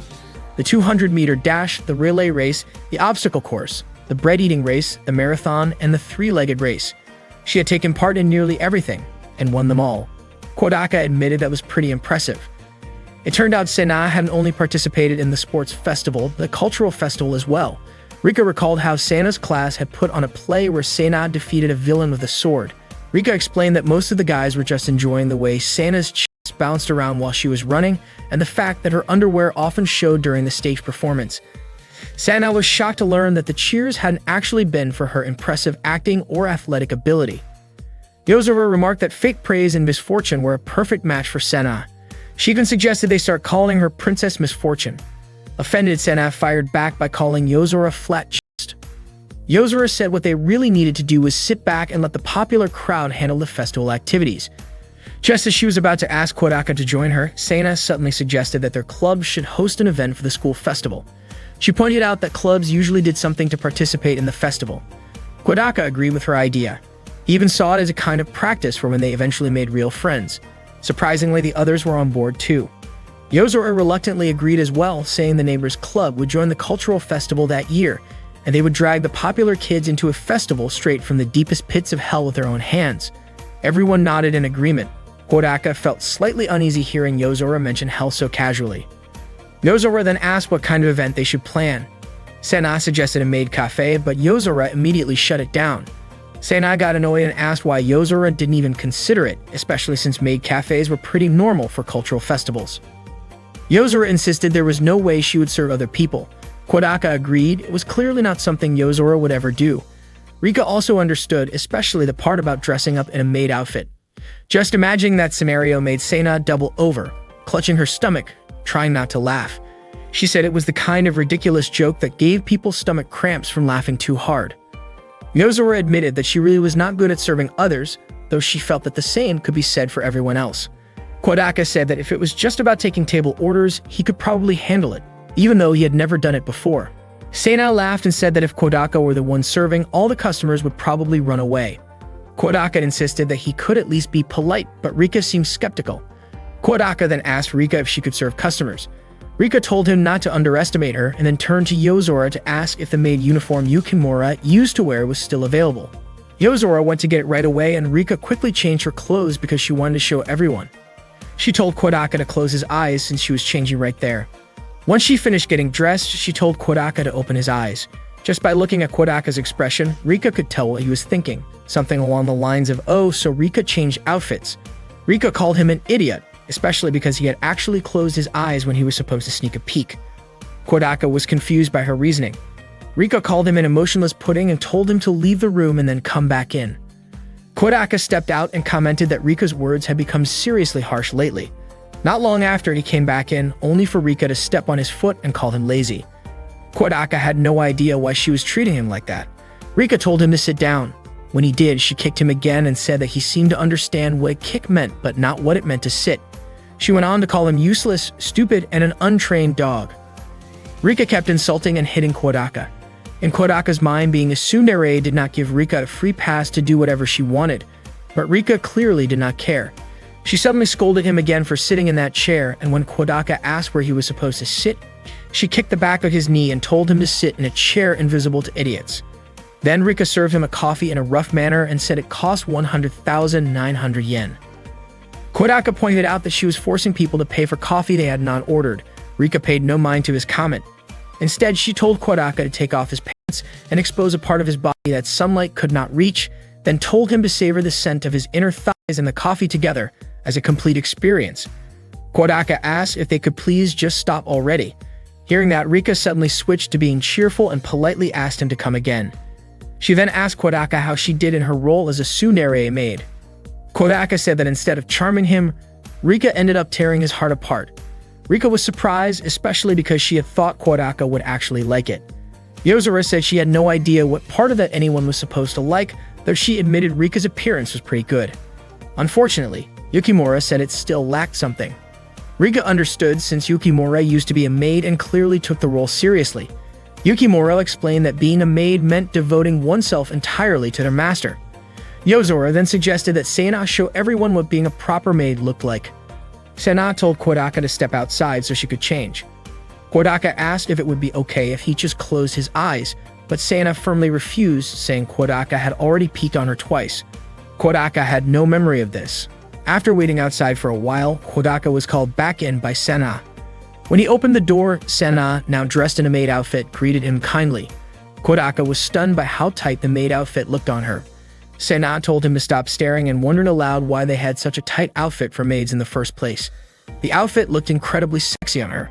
Sana asked Kodaka what he would like to order, offering him a special sandwich, a special cake, special tea, and special coffee. Kodaka ordered a cup of coffee and Sana quickly made it and served it to him. Kodaka asked how she managed to pull off such a convincing prank. According to Sana, it was nothing special. She just copied Stella. Rika realized that made sense since Sana had a professional maid at home. Yozora then questioned how Sana could know how to act like a maid cafe server when all she had to copy was a housemaid. But Kodaka pointed out that even if she was just imitating, she did it really well. Sana got a little flustered and said she had to chant a spell to make the coffee taste better. She ended up saying moe moe in a cutesy tone and acted adorable. Yozora saw this and started calling her out repeatedly until Sana finally confessed that she visited maid cafes every weekend. Embarrassed, she ran out of the room crying. After that, Yozora suggested they cross maid cafe off the idea list. That afternoon, most of the neighbors' club had already gone home and only Yozora remained in the room. Kodaka returned because there was something he wanted to ask her. But when he opened the club room door, he was shocked to find Yozora wearing a maid outfit. She panicked and didn't even get a chance to explain before Kodaka quickly closed the door again. The next morning at breakfast, Kodaka asked Kobato if she still had remedial classes that day. Kobato said the suffering that had haunted her for 2 weeks would finally end that day. Kodaka reminded her not to fail again next semester. Later that day, the neighbors' club gathered again to discuss their participation in the school festival. Kodaka suggested setting up a fortune-telling booth. Sana asked if he really believed in that kind of thing. Kodaka admitted he didn't, but said a lot of people, especially high school girls, seemed to believe in it. Sana said she didn't believe in fortunes at all, since she was someone chosen by the gods and always had great luck. Yozora agreed that Sana did seem lucky, but claimed her luck had already peaked. According to her, Sana had no friends, was disliked by classmates, always ended up alone during PE, and whenever it came time to pick groups for things like economics or school trips, the girls would say she should just join the boys' group instead. That, Yozora said, was the kind of happiness that was far from normal. Sana was confused by Yozora's harsh words, but Rika encouraged her to keep pushing forward with her life, and Yukimura expressed concern for her. Yozora then said the fortune-telling booth might actually work out. Kodaka asked if she actually believed in fortunes, but she said no. She told them that back in middle school, she spent nearly 3 months obsessively checking horoscopes in every magazine, newspaper, and TV show she could find. She even took notes on everything that happened each day. After all that, she calculated how accurate the horoscopes had been and found that none of them had more than a 70% success rate. That's why she stopped believing in them. Rika was surprised Yozora had gone to such lengths and joked that she sounded like a horoscope maniac. Kodaka then asked why she still wanted to set up a fortune-telling booth. Yozora explained that all they had to do was say a bunch of nonsense and take money from the foolish popular kids who actually believed it. There was nothing more entertaining than that, she said. Everyone called Yozora evil and said she was full of darkness. Yozora then offered to give Sana a fortune reading as an example. She asked if there was anything troubling Sana, something related to her relationships with others. Sana admitted there was. Yozora said she could see a light purple mist rising from Sana's body, and that color represented emotional confusion. Based on the shape of the mist, she said it was clearly connected to someone else. Sana was impressed and believed her. Yozora went on to say that she knew everything about Sana. She said that Sana was the kind of person who rarely thought about the past but often felt regret. She had talents that exceeded others in a certain field but couldn't make full use of them, which caused her deep discomfort. Even though Sana came off as relaxed and optimistic, she was often faced with big decisions that weighed heavily on her. According to Yozora, when Sana smiled, what she actually felt inside was loneliness. Sana couldn't believe how Yozora knew all of that. Kodaka quietly whispered to Riko what that kind of situation was called. Rika said it was known as the Barnum effect, a psychological phenomenon where someone believes another person knows everything about them just because they said something that happens to be true. Sana was surprised that Yozora seemed to understand her so well, and it made her feel a little happy. According to Rika, Sana was already in the palm of Yozora's hand. Yozora told Sena that she was a good person, though a bit awkward, so she offered to share a way to make her life feel more meaningful. Yozora instructed her to go to the rooftop that night, stand with a bowl of water on her head, spin around 3 times while shouting the words "sexy beam" as loud as she could. If not a single drop spilled, then the moon would bless her and her life would become much happier. Sena sincerely thanked Yozora and admitted she had misjudged her. Hearing that, Yozora could barely hold back her laughter. That night, Sena sent a message to Kodaka saying her father had smacked her hard on the butt, but she would endure it for the sake of her happiness. Kodaka couldn't believe she actually went through with it. Feeling bad for her, he suggested she look up what the Barnum effect really meant. The next day, Sena shouted Yozora's name in frustration. She scolded Yozora for tricking her, but Yozora acted like she had no idea what she was talking about. Sena said all of Yozora's predictions from the other day were just nonsense. Kodaka told Sena not to feel too down about it. He pointed out that doing weird things and getting yelled at by her dad wasn't exactly out of the ordinary. Sena said that wasn't what upset her. What hurt was that, for a moment, she had actually felt happy, thinking Yozora understood her. Through tears, she called Yozora an idiot. Kodaka then suggested they all head to the clubroom. As soon as they opened the door, Sena's mood instantly lifted when she saw Kobato. She rushed over, excitedly asking Kobato a few things, though it clearly scared her. Sena said she felt lucky to run into Kobato that day. Yozora remarked that it seemed like Sena's luck had finally turned around, and Sena agreed. Kodaka explained that Kobato had just finished her makeup exams, which was why she could come to the clubroom. Sena realized it had nothing to do with Yozora's magic. She admitted she really hated how Yozora just did whatever she wanted, but she decided to forgive her since Kobato was there. Kodaka gently patted Kobato on the head and greeted her. Rika then asked if they were still planning to run a fortune-telling booth for the cultural festival, mentioning she had brought some reference books just in case. Yozora suggested they should just drop the whole fortune-telling idea. At that moment, Kodaka remembered that Kobato's birthday was coming up next week on October 18. When he mentioned it, Sena immediately said they had to throw a birthday party for her. That day, Sena sent a message to Kodaka to let him know about Kobato's birthday. She asked him to come with her to Nagaya to buy a birthday present for Kobato. Kodaka agreed, and they decided to meet at Tuya Station on Sunday at 1 p.m. Not long after that, Rika sent a message to Kodaka. She said she had seen a lot of utility poles on both sides of the road, which got her excited as she imagined being bound tightly to them. Kodaka replied with a blunt, noisy. Then Rika told him to read the first letter of each sentence in her message. When he did, it turned out the message was actually a hidden invitation for a date the next day. Of course, Kodaka immediately turned her down. However, Rika begged him to help her choose a birthday gift for Kobato. Shortly after, Yukimura also sent him a message. It was written rather formally with a long opening, but the main point was that she wanted Kodaka's opinion on what kind of gift would be good for Kobato's birthday. That Yozora sent a message too, asking Kodaka to help her pick out a birthday gift for Kobato the next day. Her message was also quite long and made Kodaka too lazy to read it properly. On Sunday, Kodaka and his friends gathered at Tuya Station. Once everyone was there, Kodaka suggested they go together. Inside the train car, Yozora asked him why everyone had ended up tagging along. Kodaka explained that since they all wanted to get Kobato a present, he thought it would be better if they just chose the gift together. Sena admitted she didn't really mind, but she also didn't exactly like it. She was upset at how casually Kodaka acted, as if it was nothing. Unfortunately, Kodaka didn't understand what Sena meant. Rika noticed how things had turned out and wondered why Kodaka hadn't picked up on it. When Kodaka called her name, she instead commented that she found him pretty interesting. Kodaka then asked why Rika was wearing a lab coat. Rika asked if there was anything wrong with her outfit. Kodaka pointed out that she had been changing her hairstyles lately, but not her clothes, and said it seemed a little weird. He also mentioned that she seemed to be focusing more on what's underneath, which made her look fuller.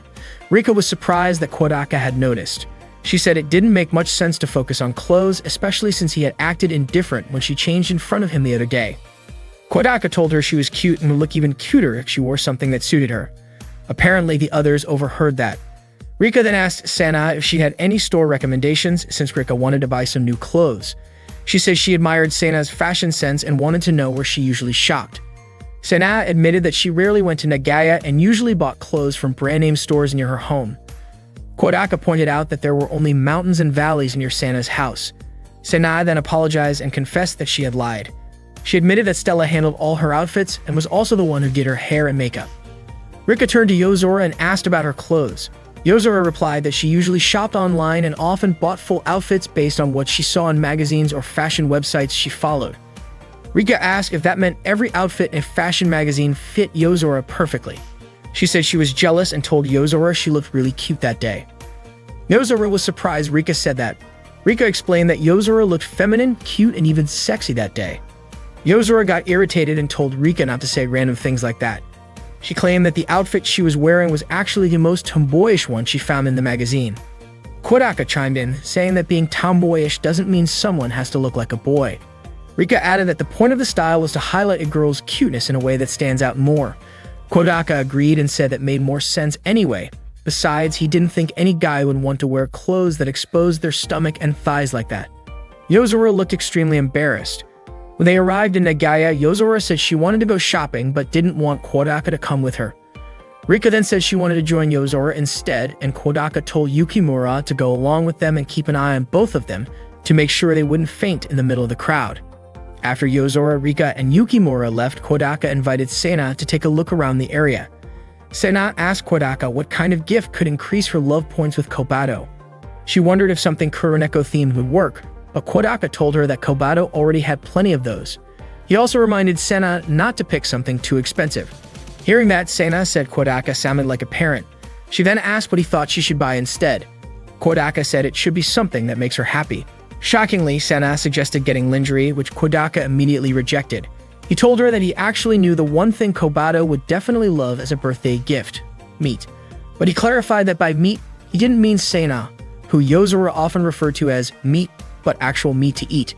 It turned out Kobato loved all kinds of meat, so according to Kodaka, she would be really happy if Sena gave her that. Sena then asked if it wasn't rude to give food as a birthday present. Kodaka couldn't believe he was getting lectured about something so normal. He saw a store that sold cooking pots and got super interested in checking it out. Sena didn't expect to end up spending a whole hour helping Kodaka shop for pots. Afterward, they got drinks at the food court, and she asked what was so fun about picking out pots. Kodaka told her not to compare default pots with ordinary ones. Sena said Kodaka was really weird. Kodaka asked why guys weren't allowed to like cooking tools, but that wasn't the only thing Sena found strange. Kodaka mentioned how Yozora was taking forever with her shopping. Sena thought that was totally normal since girls usually take their time when shopping. She said Gal Games had taught her that. Then Sena asked what Kodaka thought about Yozora, Rika, and Yukimura, and also whether he ever wanted a girlfriend. But Kodaka said he was just looking for friends at the moment. He didn't think someone as boring as him, who didn't even have friends, could ever get a girlfriend. Sena disagreed and said he wasn't that kind of person at all. Kodaka asked what Sena thought about his past friendship with Yozora. Sena admitted she was surprised when she first heard about it, but after thinking it through, she realized it wasn't a big deal. That was all in the past, and what mattered was the present. She said even though she didn't really know what Yozora wanted, she had no intention of losing to her. Sena asked Kodaka to remember her words clearly. She said she had once cared about someone, and that meant there was no way that person could ever be boring. Kodaka and Sena later met back up with the others. Rika asked what Kodaka thought of her outfit. A shop clerk had recommended it to her, so she ended up buying it. Kodaka told her that she could definitely pull it off if she tried, and Rika took that as a compliment. Yukimura asked Kodaka what he thought of her appearance too, saying it was Yozora who had picked the outfit for her. Kodaka said she looked pretty good, and that it suited her well. Yozora, on the other hand, showed up wearing a tracksuit. Sena was confused about her choice of outfit. Yozora said she wasn't feeling well. She mentioned she had bought the tracksuit at a sports shop and that she felt like the city didn't really match her vibe. So she decided she'd just grab a random gift from the nearest store. Rika also decided to head home. On October 18th, Kodaka and the others held a small birthday party for Kobato in the clubroom. Sena asked why the party felt so simple. Kodaka explained that none of them really knew how to throw a proper birthday party. Kodaka sent a message to Kobato, telling her to come to the clubroom. Not long after, a message tone rang out just outside the door, and Kodaka was surprised. Kobato was already there but hadn't come in. As soon as Kobato opened the door, Sena shot a party streamer at her and wished her a happy birthday. Yukimura and Rika did the same. Sena then brought out a birthday cake for Kobato.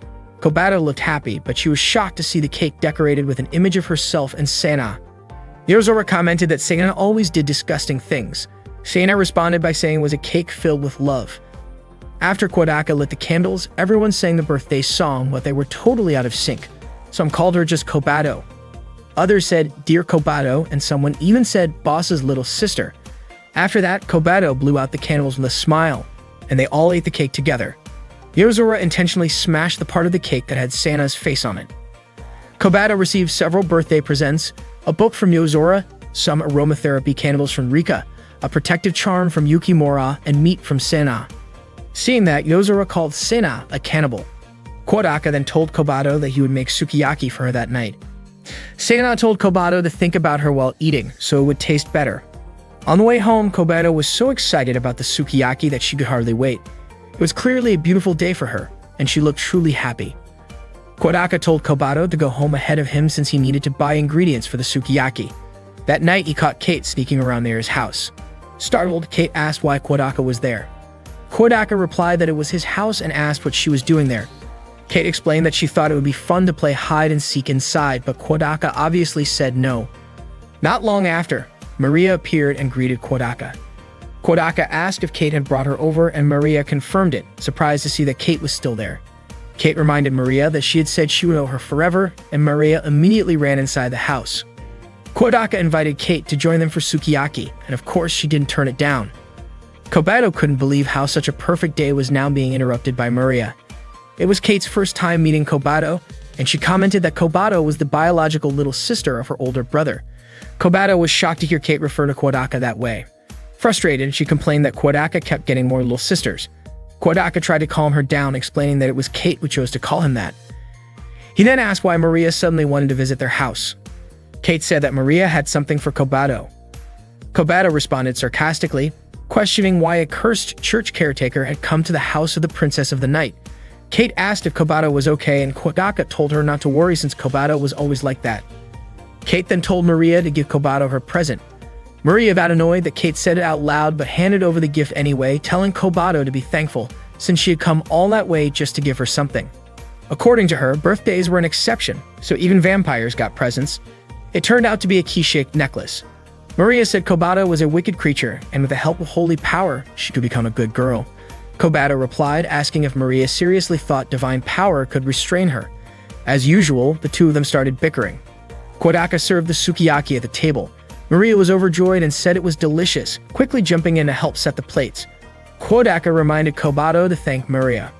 Kobato quietly said thank you and asked Maria to repeat it because she claimed she didn't hear.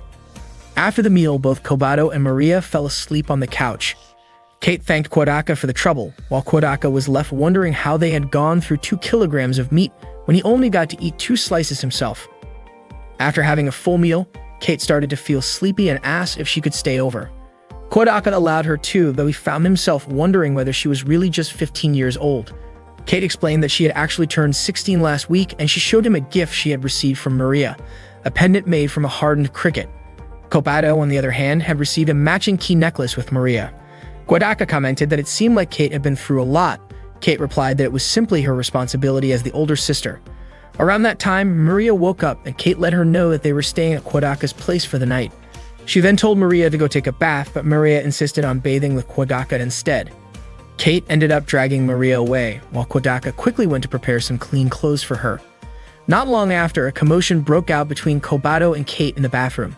As he knocked on the bathroom door, Maria suddenly ran out and headed toward Kobato's room. At that moment, Kodaka accidentally saw Kate undressed in the bathroom. Kate called him a pervert, and Kodaka immediately placed the clothes down and shut the door right away.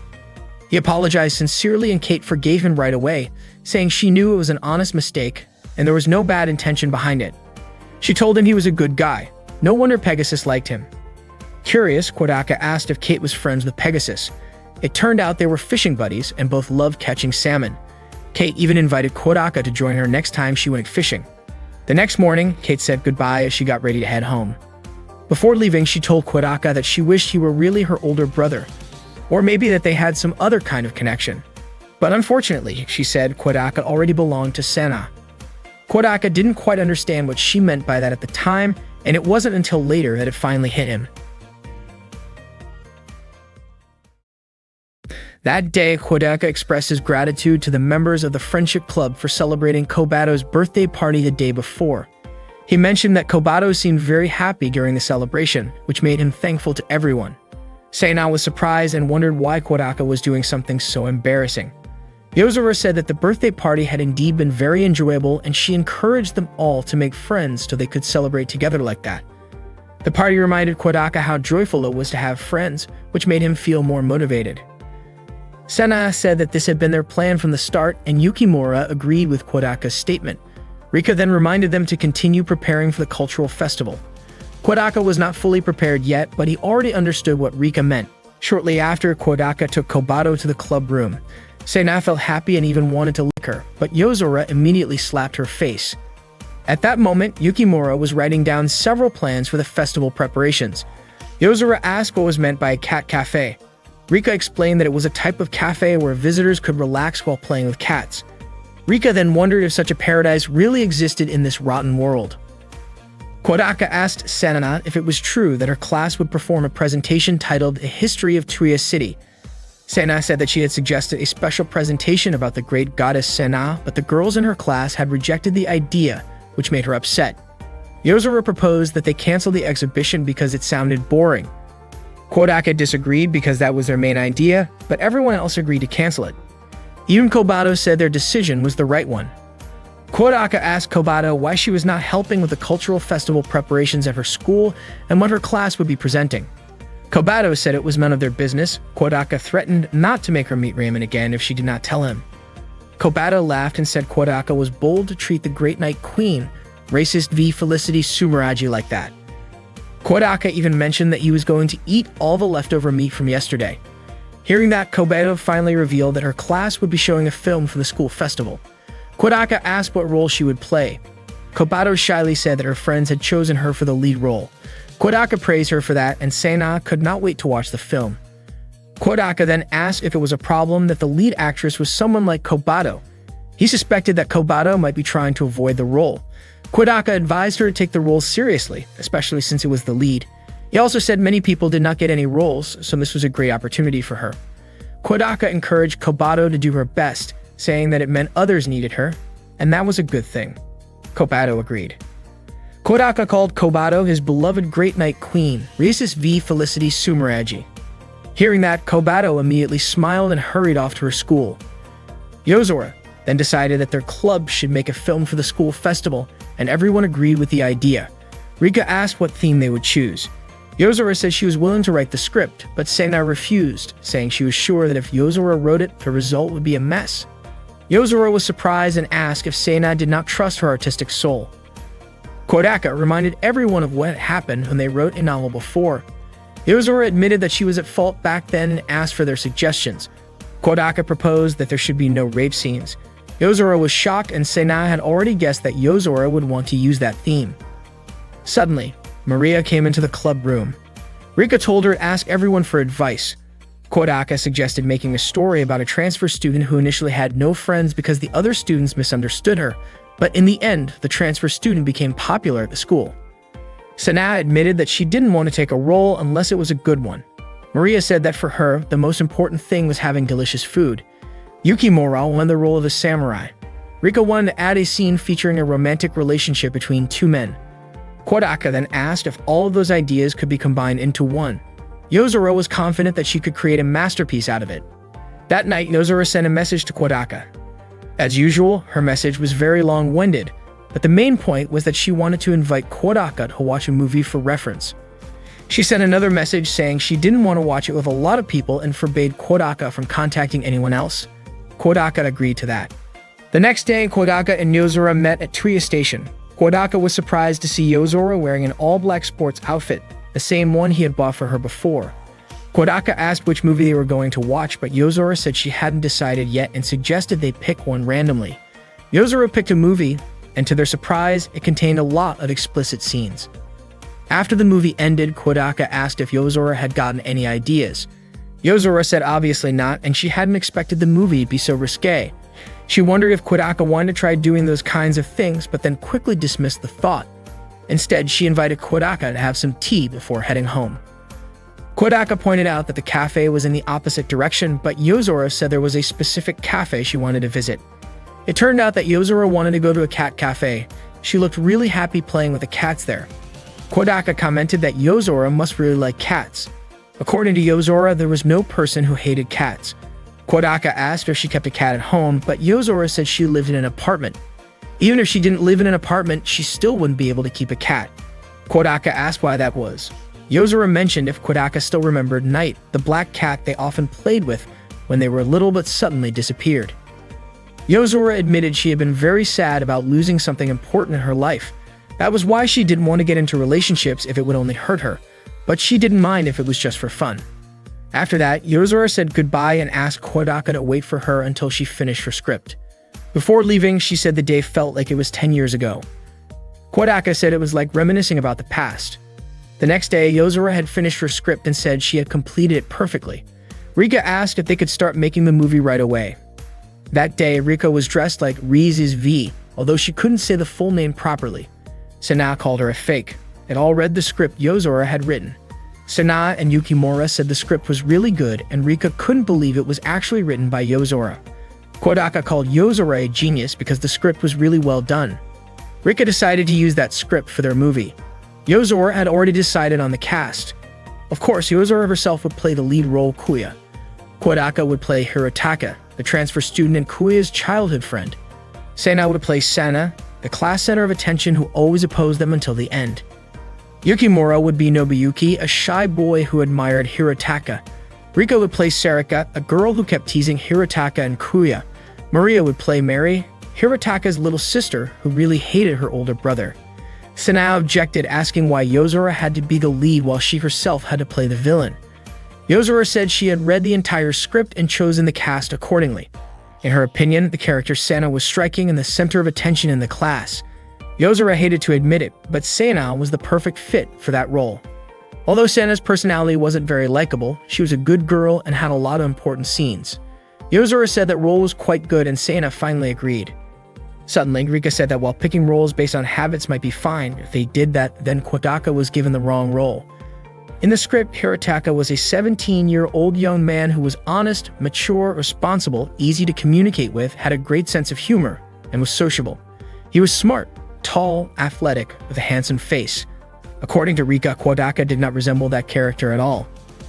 Yozora did not expect Rika to notice that, and Sana even agreed that Kodaka didn't fit the personality of Hirotaka. Maria went further, saying Kodaka really wasn't cool at all. Then Rika asked why Yozora chose Kodaka to play Hirotaka. Yozora explained it was because Kodaka was her childhood friend and Hirotaka was Kuya's childhood friend, so she decided to have her own childhood friend play that role. Rika asked if that meant if Yozora wasn't playing Kuya, there was no reason for Kodaka to play Hirotaka. Rika then suggested they choose the cast based on voting and Sana quickly agreed. Yozora asked them not to decide so casually. Rika questioned if Yozora lacked confidence in not playing Kuya herself. Eventually, Yozora agreed as she had already expected things to turn out that way. After the vote, the decision was made. Yukimura would play Kuya, Yozora would play Hirotaka, Maria would take on Sana as Sarika, Rika as Nobuyuki, and Kodaka would play Mary, Hirotaka's younger sister. Kodaka asked why things ended up like that. He was confused about who actually chose him to play a younger sister's role. He suspected Sana was behind it. Sana explained she thought it would be interesting. According to Sana, she wasn't the only one who voted for Kodaka as Mary. There were actually 2 votes, including Maria's. Maria reasoned that since Kodaka always played the older brother to her, it would be nice if he could take on a different role for a change. Rika realized that after mixing everyone's ideas, the results just became weird. Kodaka also said it was impossible for him to play a younger sister. He suggested they revote. Suddenly, Yukimura was seen crying. Seeing that, Kodaka encouraged him, and Yukimura promised to give his best. Yozora then said she would change Mary into a younger brother. Sana apologized for troubling Yozora. Yozora instead called her annoying and asked if Sana was feeling unwell. Sana felt bad for causing Yozora extra work by having to rewrite the script. Yozora said changing the character from a younger sister to a younger brother wasn't difficult. The next day, Yozora handed out the new script. However, the story was completely changed. Sana wondered why Kotaru had to become Kuya's twin brother, when originally he was supposed to just replace Mary. Rika pointed out that Kotaru's role actually increased and became more important in the story, while the interactions between Hirotaka and Kuya felt awkward. Yozora explained that Hirotaka and Kuya were not actually friends because to Hirotaka, Kuya was a friend of a friend. Since Hirotaka always hung out with Kotaru, the 3 of them ended up spending a lot of time together. Kodaka felt sorry for Kuya and wondered why they didn't just become friends as a trio. Yozora said that a friend of a friend wasn't really a friend. According to her, they weren't 3 friends but 2 friends plus 1 outsider. Kodaka mentioned that he might have experienced something like that before. Sena asked why Yozora made Kuya the loner when she could have made Kotaru the loner instead, which wouldn't have changed the story much. Yozora said she couldn't do that because it was natural for Hirotaka and Kotaru to be friends. Sena guessed it was because Kodaka was Yozora's childhood friend and Yozora didn't deny it. Sena said that such an old-fashioned story no longer had any relevance. Yozora looked annoyed.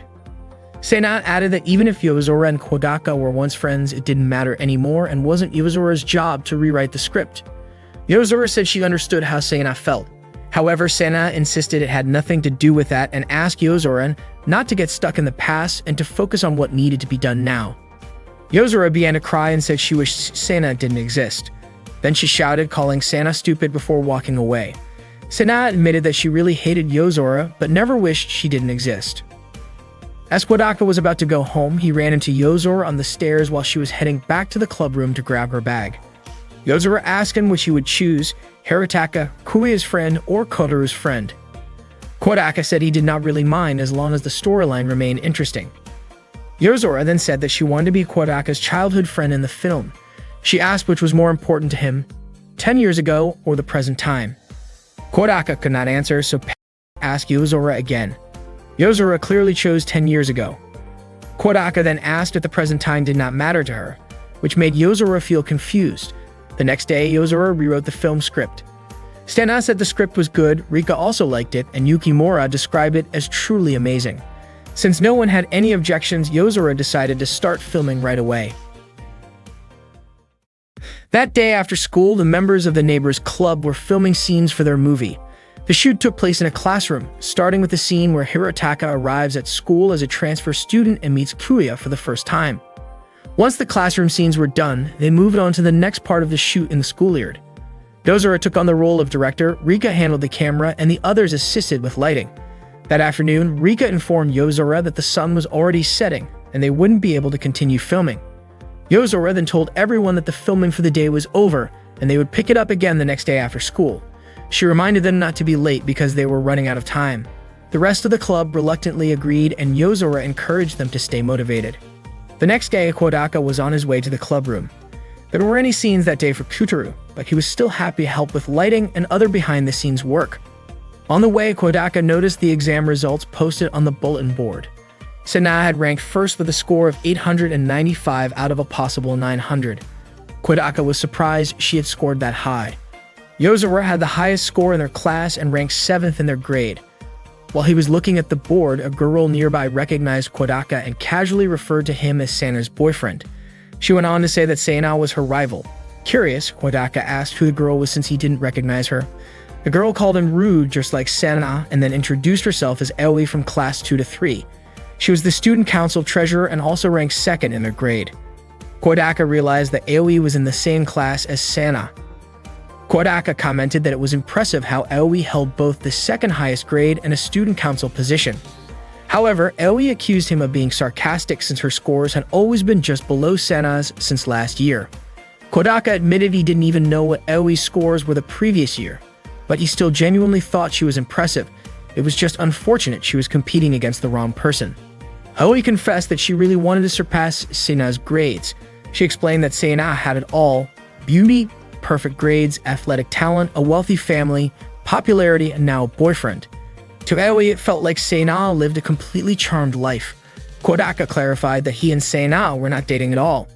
Still, Aoi insisted there was something special between them since they called each other by their first names. She said that even the boys in her class referred to Sena as Miss Sena Kashiwazaki out of respect. What frustrated Aoi was that while she worked so hard, Sena ended up with a cool guy like Kodaka, and that made her feel jealous.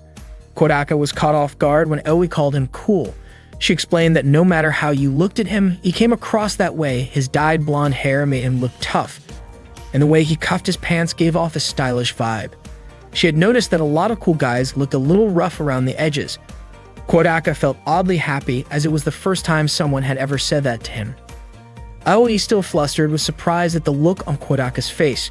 She added that not only was he cool, but he also had a good sense of humor, which made him a perfect match for Sena, though that fact really annoyed her. After saying her piece, Aoi walked away. Kodaka couldn't help but think he'd run into another strange person. When he arrived at the club room, only Sena was there. Yozora and Rika were out scouting locations for their next shoot. They wanted to find a spot by the ocean to film a sunset scene. Kodaka told Sena that he had just met Aoi. Sena, surprisingly, had no idea who Aoi was, even though they were classmates. Kodaka then described Aoi's appearance, and Sena vaguely recalled someone like that being in her class. Apparently, she only remembered the names of the people sitting next to and behind her. Sena remarked that Kodaka should not have gotten involved. She claimed there were only two kinds of girls in the world: those who were pretty and got along with her, and those she considered trashy and didn't bother remembering.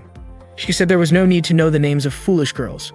Kodaka pointed out that Aoi ranked just below her, but Sena didn't care about other people's grades and didn't even know where the exam results were posted. Kodaka figured that Sena probably never looked at the exam results announcement. According to her, it did not matter because she always believed she would be ranked first anyway. Kodaka asked how she studied, whether she took private lessons. Sena explained that all she did was listen to the lessons in class and do her homework. In fact, the study session they had together before the exam was the first time she had ever actually studied for a test, and she found it pretty fun. Then Sena asked Kodaka what was going on with Aoi, but Kodaka decided not to tell her. He realized that Sena was not particularly enthusiastic about things she found uninteresting, but when it came to things she liked, she got intensely serious, almost to a terrifying level.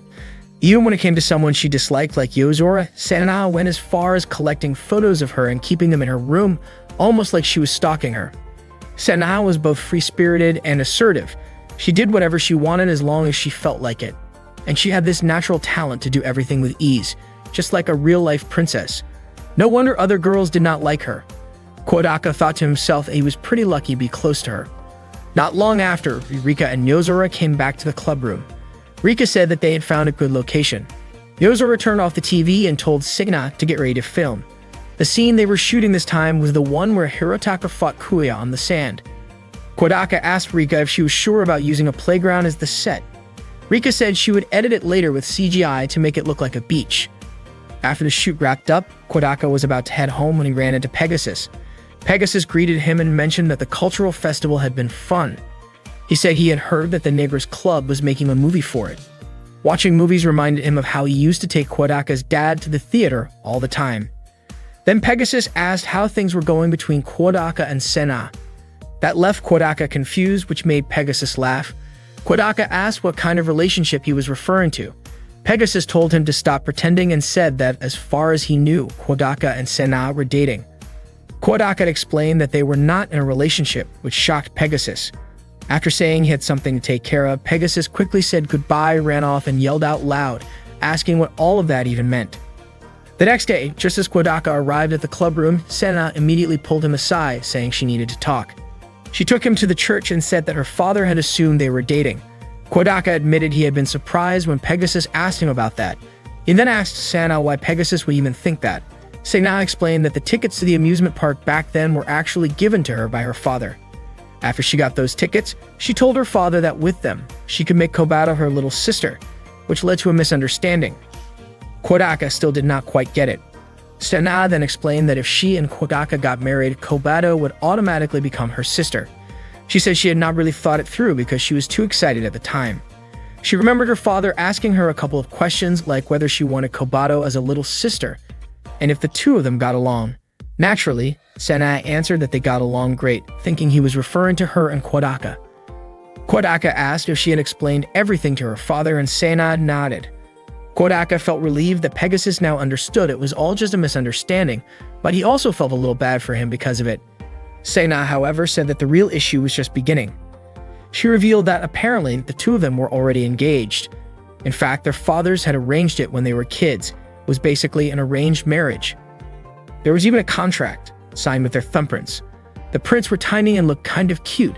Kodaka was surprised that it had gone that far. He admitted that he had no memory of any of it, and neither did Sena. Then she showed him a photo of them as kids playing together, proving that they had indeed met once when they were little. Kodaka suggested they talk seriously about the whole marriage thing. He believed they did not need to worry about a contract that had been made without their consent. Sena agreed, saying it was just something their dads had randomly decided on without asking them first. Kodaka figured that his father had probably forgotten about the whole thing, so he suggested to Sena that they just let it go. That response, however, left Sena feeling a bit disappointed. She said she would still consider Kobato her little sister even without marrying Kodaka. Kodaka then suggested they head back to the club room. When they returned to the club room, Yozora looked irritated because they had taken so long. She asked what they had been up to. Sena replied that it wasn't anything important and said they should start filming. Yozora mentioned that they would be filming outside on the field. Not long after, Maria burst in and gave Kodaka a big hug, clearly excited that they would be filming together again that day. Suddenly, Kodaka remembered what Kate had said before, how he already belonged to Sena. He still didn't understand what she meant by that. Then, out of nowhere, Maria said her older sister had told her that Kodaka and Sena were getting married. Both Kodaka and Sena were shocked.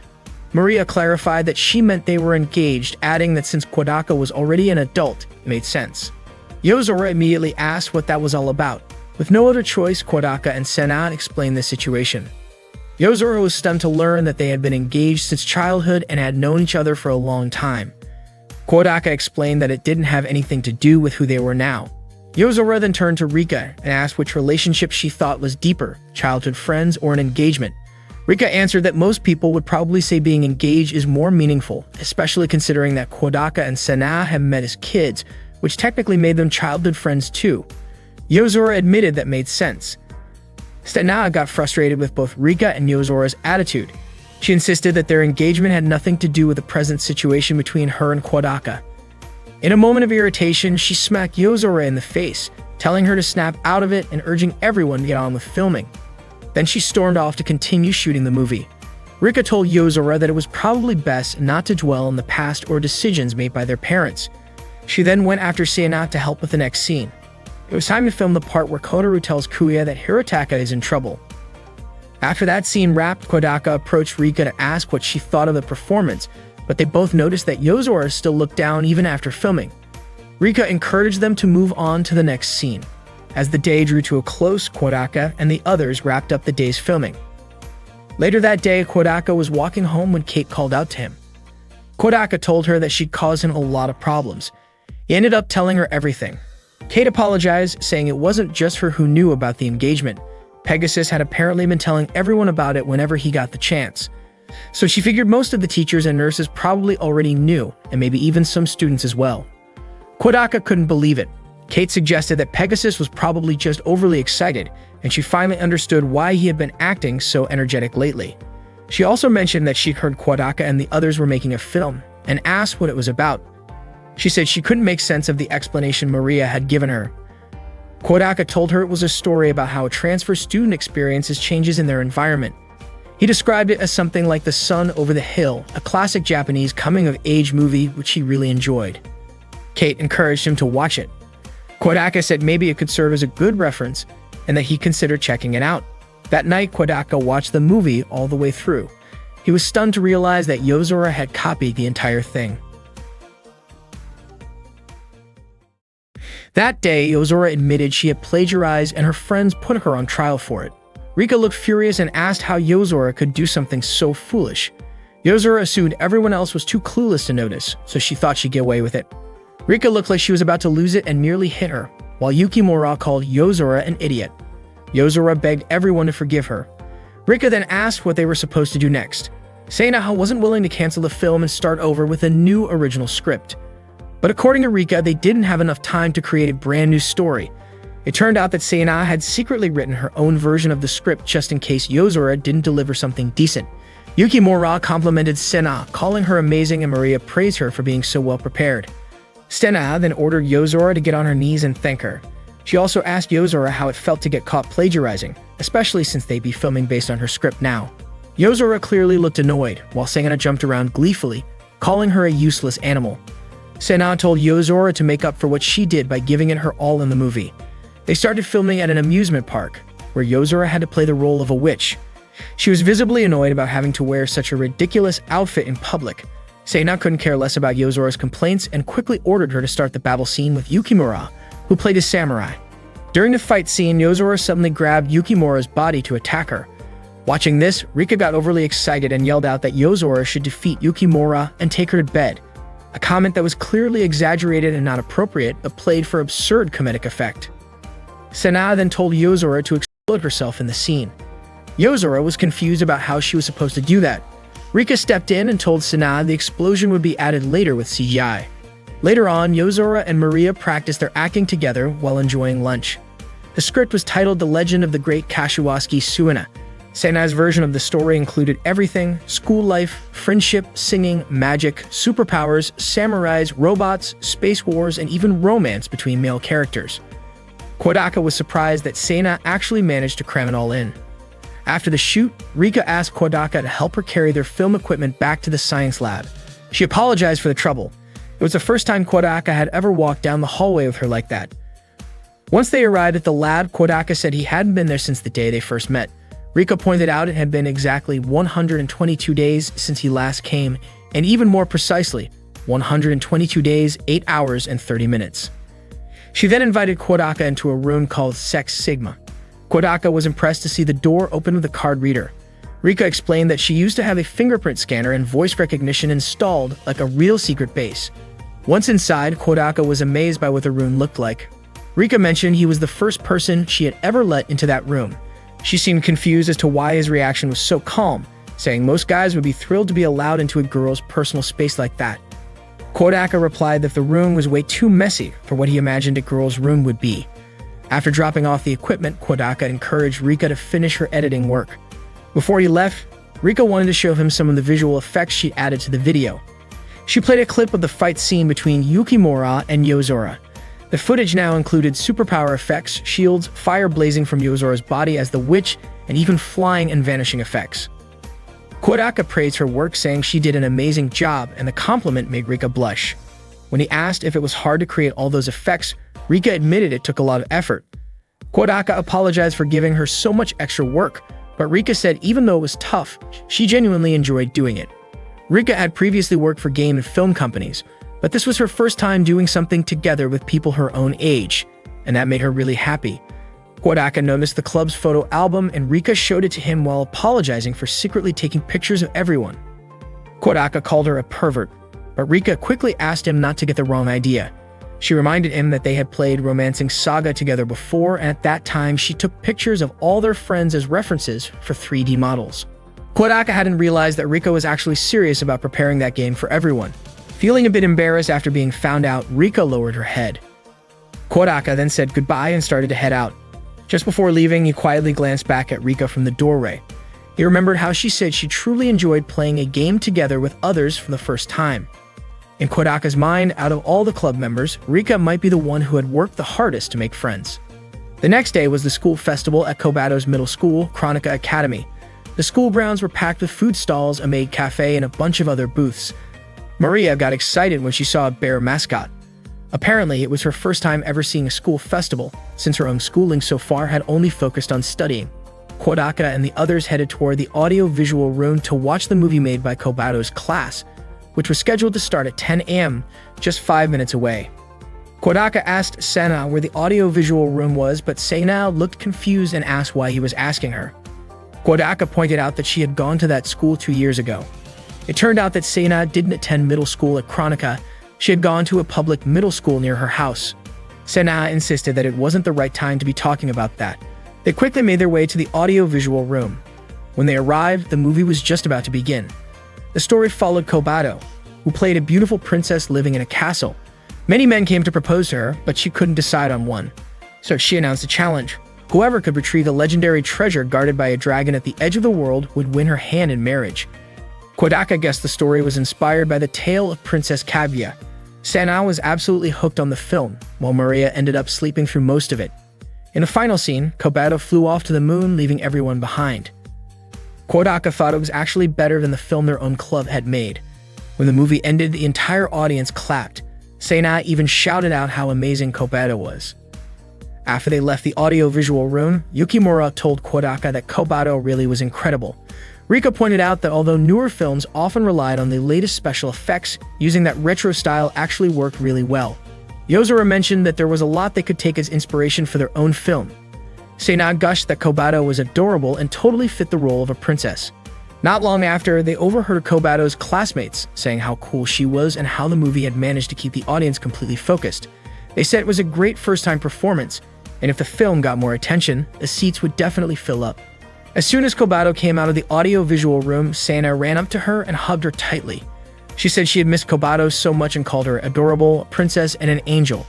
Kobato asked Sena to let go and was confused about why Sena was at her school. She had specifically told Kodaka not to come to the festival. One of Kobato's classmates, Miki, approached Kodaka and asked if Kobato wasn't amazing. Kodaka agreed and praised the film. Then she called out to Kobato, saying her big brother had just said their movie was really good. Kobato felt embarrassed and immediately ran back into the classroom. Kodaka apologized to Miki, explaining that Kobato had always been like that. He then asked if Kobato was actually that popular at school. Miki told him that Kobato wasn't just popular in her class, she got tons of fans all over the school. She added that many of them had tried hard to become friends with her, but Kobato didn't seem interested in them at all. Even though they had repeatedly said how much they liked her, she never took it seriously and would avoid them whenever they tried to get close. Miki thought it was Kobato's shy and reserved nature that made people like her even more. After hearing that, Rika commented that Kodaka and Kobato were definitely siblings. They were a lot alike. Just then, Maria suddenly looked down and said that things weren't fun anymore. Even when they were in the neighbor's club room, she still looked gloomy. Suddenly, Kobato entered the club room and said she admired everyone's patience. As soon as Maria saw her, her mood completely changed. She lit up and shouted excitedly that she was going to defeat that vampire Kobato. Maria quickly ran up to her and got in her face. Kobato asked why Maria was always bothering her, though she didn't even get a chance to finish her sentence. Sena jumped in and suggested they film a scene that was really important to Kobato. It turned out that Kobato had gotten a role in their movie. Sena explained that they were going to reshoot a scene Kodaka had originally done and Kobato would be taking his place. Kodaka was shocked to find out that he had only been a stand-in. It was the perfect time to shoot since the sun was about to set. Even though Kobato and Maria were always at each other's throats, they both looked super cheerful. All the members of the Neighbors Club quickly headed to the filming location to shoot Kobato's scene. The day of the sports festival finally arrived. All the students gathered on the field for the opening ceremony. As the student council president, Hinata gave a speech to kick off the event. She encouraged everyone to give their best and show the results of all their training. That was the moment Kodaka realized that the student council president was a girl. After the ceremony, there was a short break before the activities began. Kodaka noticed Yozora sitting alone and decided to approach her. Yozora admitted that she wanted to go home already and felt like she should have just skipped the event. She said she didn't want to see that person early in the morning. The person Yozora meant was Hinata. Kodaka asked if she had some kind of problem with the student council president. Yozora told him that she had never even spoken to Hinata before, but she still hated her to death. She despised Hinata because she was so popular and had held the position of student council president for the past 2 years. Yozora said Hinata was incredibly athletic, the star of almost every sport, and no matter how busy she was, she never turned down anyone who needed help. Naturally, she was adored by all the underclassmen. It sounded like Hinata was a genuinely good person. But in Yozora's eyes, Hinata was the embodiment of true popularity. That was when she realized that Sena was nothing in comparison and just looked like a fool. Yozora believed the crown of popularity should have been hers instead. She thought the most fitting nickname for Hinata was King Lear, a reference to the term Ria-ju, meaning someone who's successful in real life, combined with one of Shakespeare's 4 great tragedies. There was a tragic story about the downfall of a king caused by a bad decision, where almost every character ended up dead. Yozora felt like the name reflected her hope that Hinata's life would also end in tragedy. Talking about Hinata made Yozora feel sick, and she said she wanted to go lie down in the student infirmary. Kodaka understood clearly then, Yozora really hated popular people. At that moment, Kodaka noticed Rika up on the rooftop and decided to go after her. When he got there, Rika asked why he had come up. But instead, Kodaka turned the question back to her and asked why she was there alone. Rika said she was just getting some fresh air. Kodaka was surprised by what she was wearing. Rika had assumed everyone would be dressed in matching outfits, so she had put on a super revealing gym outfit. Kodaka asked why she hadn't joined the opening ceremony. It turned out she had some unfinished work to do. But even if she didn't, she still wouldn't have gone to the ceremony anyway. Kodaka asked if she had stayed up all night again. Rika was shocked he noticed and said she should have worn her fake glasses to cover it up. Kodaka thanked her for all the hard work she had been doing. As soon as he said that, Rika's face turned bright red and she got really flustered. Meanwhile, a race was going on down the field. Using her binoculars, Rika watched Sana compete. She expected Sana to be great at everything, and Kodaka agreed. Sana really was. Then Rika asked how Kodaka felt about Sana. Kodaka said his feelings were nothing special. Sana was just a fellow club member. Rika pressed further, asking if that was really all there was to it, even though the two of them were already engaged. She didn't think Sana felt that way at all. Suddenly, Rika said she didn't like feeling lonely, but at the same time, she was scared of anyone showing affection toward Kodaka. Kodaka pretended not to notice, acted like he didn't hear her, avoided the question, shut himself off, and rejected the idea. According to Rika, Kodaka truly believed that no one could ever have feelings for him. Hearing that, Kodaka assumed she was talking about Kobato. Rika said that if Kodaka wanted, she could keep acting the way she always did, but she also thought maybe it was time to move forward. Before she could finish her sentence, Kodaka asked her to stop talking and quickly left. Just before he walked away, Rika said something else, but her voice was drowned out by a sudden gust of wind. Kodaka asked what she had said, but Rika refused to repeat it. Even though he acted like he didn't hear her, Kodaka already knew what those words were. He had known them for a long time. Kodaka arrived at the neighbor's club room with Kobato and asked where Rika was. Apparently, she had not shown up yet. Kodaka wondered if that meant the movie was still not finished. Yozora mentioned that Rika had messaged her the night before saying she would show something amazing that morning. Kodaka guessed Rika might have spent the whole night editing the film. He immediately left and went to the Sex Sigma room. He knocked on the door and called out to Rika, but there was no response. To his surprise, the door was unlocked, so he stepped inside. That was when he found Rika lying unconscious on the floor. He quickly rushed to help her. Later, Kodaka explained the situation to the others, saying it looked like Rika just had a regular fever. Yozora commented that maybe they had relied too much on Rika. She told the others they should discuss that later because right now they needed to cancel the screening. According to her, they could not show an unfinished movie, and besides, it would not mean anything unless the club members were the first ones to see it. The club members then replaced their event pamphlet with a cancellation notice. While Kodaka was putting up the new notice on the bulletin board, Aoi suddenly shouted at him, telling him not to carelessly remove someone else's flyer. But as soon as Kodaka turned around, Aoi realized who it was. Kodaka explained that he was only replacing his own club's poster because their event had been cancelled. Aoi quickly apologized and said that someone like Kodaka would never do anything shady. Kodaka told her he was flattered by the compliment, since usually people would run off before he could even explain himself. She said Kodaka was honestly the perfect guy, popular, good-looking, and someone who totally deserved to be Sana's boyfriend. Kodaka responded that he was not Sana's boyfriend, they were just clubmates. Aoi said this was her first time hearing about the neighbor's club and was curious about what kind of club it was. Kodaka replied that he was in a hurry, and Aoi apologized for holding him up. Kodaka then headed to the student infirmary to check on Rika. By then, she was already awake. She said she was ready to be pampered a little. Kodaka told her their movie screening had been canceled. Rika was disappointed since it was so close to being finished.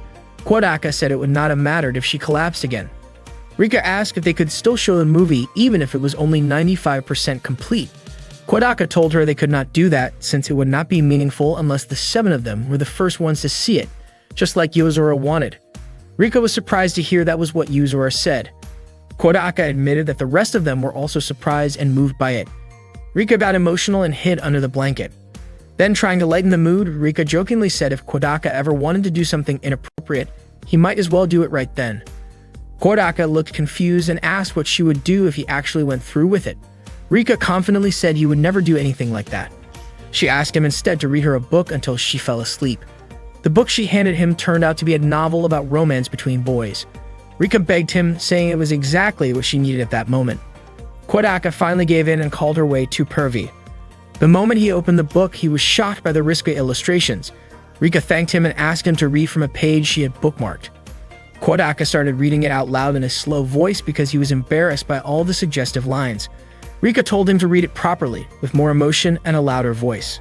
At one point, Kodaka came across the phrase "yaw hole" and asked what that meant. Rika was surprised he did not know, considering he was a guy. Kodaka explained that such a thing did not actually exist, which completely stunned Rika. She admitted she had never seen a real male body before and had never had a friend who could explain stuff like that to her. Rika asked if Kodaka really didn't have that kind of opening and even said she wanted to see his body. Kodaka immediately smacked her on the head with a book and told her to go to sleep because he was about to leave. Before heading out, you mentioned that they could talk about silly stuff like that because of the neighbors' club, and Rika nodded in agreement. The next day, Rika texted Kodaka saying she had finished editing her movie and asked him to come to the club room as soon as possible. Once everyone had gathered, Rika apologized to her friends for causing so much trouble during the school festival. Yozora said she didn't mind. Yukimura even told Rika not to worry about it. Sana urged her to just go ahead and show the film, and Maria and Kobato could barely contain their excitement to watch it. Everyone was impressed right from the opening scene. The CGI effects looked amazing and made each moment feel incredibly realistic. Just like that, the Neighbors Club's cultural festival came to a close. Not long after, Aoi suddenly walked into the club room. She flung the door open and shouted at them to stop. Everyone was caught off guard by Aoi's sudden appearance. At the time, Sana was happily playing a game by herself. Aoi stormed over to her with an angry look on her face. Sana looked confused and asked the others who the girl walking up to her was. Aoi introduced herself and said she was in the same class as Sena, but Sana honestly had no idea who she was. Aoi pointed out that they had talked a few times in class, but Sana didn't even remember that. Kodaka asked what brought Aoi to their club room. Aoi climbed up onto a chair and started questioning what kind of club it was and why all they ever did was goof around. Yozora explained that they just happened to be taking a break at the moment, but Aoi didn't buy it. She admitted that she had been keeping an eye on their club for a while now. She said she'd been watching them because she was curious about the kind of clubs Sana was involved in. Yozora asked what the problem was with them hanging out and playing games in their club room. She pointed out that every club had its own purpose and Aoi had no right to criticize what they were doing. Aoi replied that she was a member of the student council and it was her duty to make sure students follow the rules. Kodaka whispered to Yozora that Aoi saw Sana as her rival. Yozora responded by saying the Neighbors Club was officially approved by the school and that they were working toward the mission outlined for them: to become good friends with all the students in school under the guidance of God and to wholeheartedly adapt to different situations to build character. In other words, what looked like playing around was actually part of the Neighbors Club's activities. Yozora added that reading books and playing games were all ways for them to become better friends and be someone who could connect with others. She was also sure that Aoi wanted the same thing: a friend who was smart, fun to be around, and dependable. According to Yozora, every member of the Neighbors Club was working toward being that kind of friend. Aoi agreed that having a friend like that would make life more meaningful. However, she said that what she saw happening in that room looked completely different from what Yozora described. Yozora responded by saying that was just Aoi's opinion and asked whether the student council had the right to judge a club as bad based solely on personal opinion. Aoi then pointed out that Yukimura and Rika's outfits violated the school dress code. She referenced the school handbook, section 5, which stated that students must wear their uniforms when entering, exiting, and while at school. Yozora countered by telling her to look again at section 5, paragraph 4, which outlined exceptions to the uniform policy, specifically that the rule did not apply during club activities. Aoi once again denied that the rule should apply only to team uniforms and sportswear. Yozora then suggested that Aoi should revise the school regulations to make them clearer. Kobato said that human laws could not restrain her. Kodaka pointed out that this was because Kobato was still in middle school. Hearing that, Aoi scolded him, questioning why a middle schooler was in the club room. She also emphasized that only students enrolled at the school were allowed on campus. Naturally, Kobato became frightened after hearing that. Yozora admitted that Aoi had a point, but she questioned whether middle school students from the St. Chronica Academy were really not allowed on school grounds. She added that it felt strange to treat a club member's younger sister as an outsider, especially since their club room was in an area of the school that was open to the public. On top of that, she argued that there was nothing wrong with considering Kodaka's little sister an unofficial member of the club. Kobato finally felt relieved after hearing Yozora's explanation. Aoi felt cornered and left the room in tears. Still annoyed, Yozora called her a student council dog. She said talking to someone she didn't know had made her nervous. Not long after, Aoi returned to the Neighbors Club room and said she had found the reason why the club wasn't officially recognized. She cited paragraph 2 from the regulation on school hours. Any class or activity space without supervision is not allowed, which meant the real issue was the club advisor. Aoi then brought up club rule number 17, which stated an advisor must be a currently active teacher or another staff member. Yozora argued that paragraph 2 allowed his sister to serve as an advisor, but Aoi claimed that Maria was not a registered sister at the school. Only her older sister, Kate, appeared on the official roster.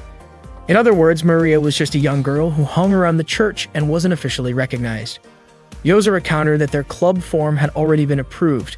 However, Aoi insisted that it had simply been an administrative error. Kodaka quickly called Kate to ask if Maria was his sister. Kate explained that Maria wasn't one, she was just helping out while learning about social life in the community. Kodaka then asked why Maria called herself a sister. Kate replied that Maria was just making things up and she wore the sister's habit because it looked cute on her. Kodaka informed the rest of the group that Maria wasn't a real sister. Aoi said that without a proper advisor, the neighbor's club was unofficial and had to be disbanded, just like other meaningless clubs. Suddenly, Sena spoke up and said it wouldn't be a problem if Maria became the official advisor. She quickly left the club room to make a call. Meanwhile, Kodaka offered Aoi a cup of coffee. Just as she was about to take a sip, Sena returned to the room and announced that Maria had been approved to serve as a special trainee, essentially making her a sister. It turned out that Sena had called her father to ask about it. Maria was shocked to learn that she had actually become a real sister. Sena called her father again to finalize the paperwork and her father agreed. She mentioned it was the principal's decision, but Aoi still refused to accept it and kept arguing. Sena looked annoyed and called Aoi a stray dog. She wasn't afraid to threaten to dismantle the student council if they dared to disband the friendship club. Sena also told Aoi to be grateful because she had chosen a supervisor rather than ruining her own reputation. Despite this, Aoi still wouldn't back down. Sena firmly stated that the club belonged to her, and if Aoi kept barking on her territory, she would crush her like an insect. Sena even asked if Aoi wanted to be expelled from school because she was ready to make it happen. Aoi's expression suddenly turned fearful. She apologized to everyone and quickly left the club room. Yozora commented that a rich girl was abusing her power to push away anyone standing in her way, but at the same time, she saw Sena as someone really scary. Sena said all the issues were now settled and that she couldn't wait to get back to playing her game. Rika asked if Sena kicked Aoi out just so she could play her game sooner and treated her that way. Sena admitted it was true. Rika pointed out that Sena only cared about things that mattered to her. According to Sena, she didn't care about anyone who got in her way as long as she could remove them with her power. Anyone who dared to oppose her would be dealt with thoroughly. Kodaka actually felt sorry for Aoi, but with Sena and Yozora around, the friendship club would remain peaceful no matter who stood in their way. Sena then told Kodaka that her father had brought him up during their phone call and suggested that Kodaka should just marry her. Everyone was shocked to hear this. Sena said she had already thought about it. They had even talked about it before. They didn't have to worry about the promises between their parents. But Sena thought that promise was the only one not worth caring about because once they knew they were engaged, it felt like they'd never be able to get married. She admitted the engagement wasn't really important, but it seemed like she did want to marry Kodaka, especially since she also loved him. Kodaka was surprised by what Sena said. Sena scolded him for making her lose in the game. She suddenly realized that she had just said all that out loud. Then she smiled and said it didn't matter because sooner or later she was definitely going to tell Kodaka how she really felt. Sena admitted that those were basically her true feelings. Kodaka pretended to say that the game sound was too loud, so he hadn't heard what Sena just said. He quickly left the club room to avoid talking with her. Kodaka bumped into Aoi, who was carrying 2 big boxes while walking down the hallway. Aoi didn't see Kodaka in front of her and accidentally almost ran into him. She kept walking, but the things she was carrying nearly fell. Luckily, Kodaka helped her catch them. Aoi thanked him and was about to leave, but Kodaka insisted on helping because he thought it was really dangerous for her to carry 2 boxes at once. He took one of the boxes and Aoi thanked him again while apologizing for the trouble. Kodaka told her not to push herself since the boxes were pretty heavy. Aoi explained that the student council work wasn't finished yet because she had been absent for a whole week. Kodaka asked why Aoi was so determined to disband the friendship club. Aoi said that talented people should do things that match their abilities, and she thought it was a waste for Sena to spend time in the friendship club. Kodaka understood that Aoi actually wanted to disband the club for Sena's sake. He admitted that Sena could easily join any club, and even Yozora and Rika were smart students, while Yukimura and Kobata were quite popular. Kodaka agreed that based on what Aoi said, there was no real reason to keep the friendship club going. Aoi then revealed that Sena had everything she wanted, but Aoi actually wanted to see her suffer because she was very jealous of Sena. Kodaka pointed out that there was one thing Sena didn't have: friends. Aoi was so surprised by this that she almost dropped the boxes again, but then she laughed because she believed that there was no one in the world without friends. She thanked Kodaka for cheering her up with his joke and called him a good person. When they got to the storage room, Aoi thanked Kodaka again for helping. Kodaka offered to carry the rest of the boxes, but Aoi didn't want to trouble him. Kodaka felt responsible since Aoi missed her duties last week because of the friendship club and there hadn't been any club activities scheduled, so he had free time anyway. While they were halfway through the work, Hinata suddenly showed up and praised them. She had heard someone was helping Aoi and wanted to thank them in person. Kodaka introduced himself and Hinata was surprised to hear his name. Aoi asked if Hinata knew Kodaka, but it turned out she didn't. She was just being playful earlier. Hinata introduced herself and greeted Kodaka. The three of them continued working together. Hinata asked why Kodaka was helping Aoi and whether Kodaka was Aoi's boyfriend. Aoi denied it and said Kodaka already had a girlfriend, but Kodaka said he didn't have one. Aoi then asked if Kodaka had no interest in dating any of the friendship club members. Kodaka said his view of his friends in the club wasn't like that. That matched Aoi's guess. She said Kodaka was the only guy in the friendship club, so if he dated one of the girls, it would probably feel awkward for the others. Hinata then asked if Kodaka wasn't Aoi's boyfriend, then who was he really? Aoi described Kodaka as a good guy who always helped people in need. Hearing that, Hinata praised him and encouraged Kodaka to keep up that kindness. After they finished all the work, Aoi thanked Kodaka again and Kodaka quickly said goodbye. Before he left, Hinata told him she quite liked him and suggested he join the student council because there was a position open for a while and they were looking for someone to fill it. Aoi agreed with the idea, especially since all the current student council members were girls and they obviously needed help from a guy and she thought Kodaka was the perfect fit. Kodaka asked if they hadn't considered how other people might feel about him. Aoi described Kodaka as a cool guy who was popular and had a rough, delinquent-like appearance. Hearing this, Kodaka thanked her because she was the only one who saw him that way. Unfortunately, others judged him based solely on his looks and treated him like a real troublemaker, mainly because of his hair color and facial features. Hinata admitted that Kodaka's hair did give him that delinquent vibe. Kodaka remarked that if he joined the student council, it might ruin their reputation. However, Hinata said only fools judge people by appearances alone and she didn't care about the reputation if that was all people focused on. She then asked if Kodaka would be willing to join the student council. Kodaka thought the responsibilities might be too much for him but was willing to help if there was any heavy work. Hinata agreed and asked if Kodaka could help the next day because the librarians had requested assistance. From there, things moved quickly.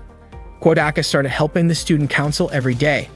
He thought the council president had helped guide the delinquents onto the right path, which actually improved his own reputation, although Kodaka's personal reputation didn't really change at all.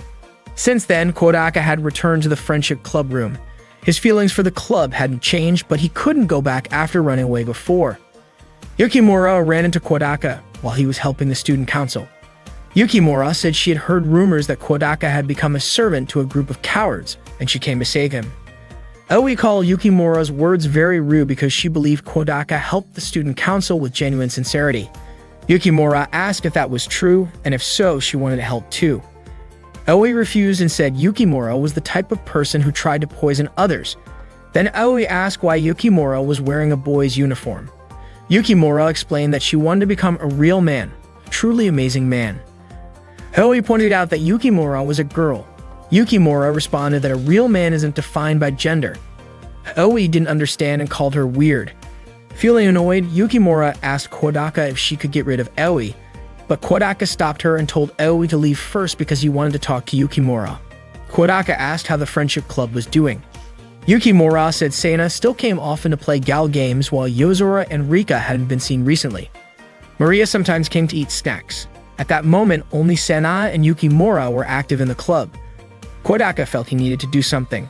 Yukimura wanted to help Kodaka, but he declined and she said goodbye. Before leaving, Kodaka asked why Yukimura was still loyal to him. Yukimura answered that she was still his subordinate. Kodaka wondered why she remained his subordinate, knowing full well he wasn't the real man she dreamed of, but just a pathetic guy. He thought there was no reason to keep being loyal.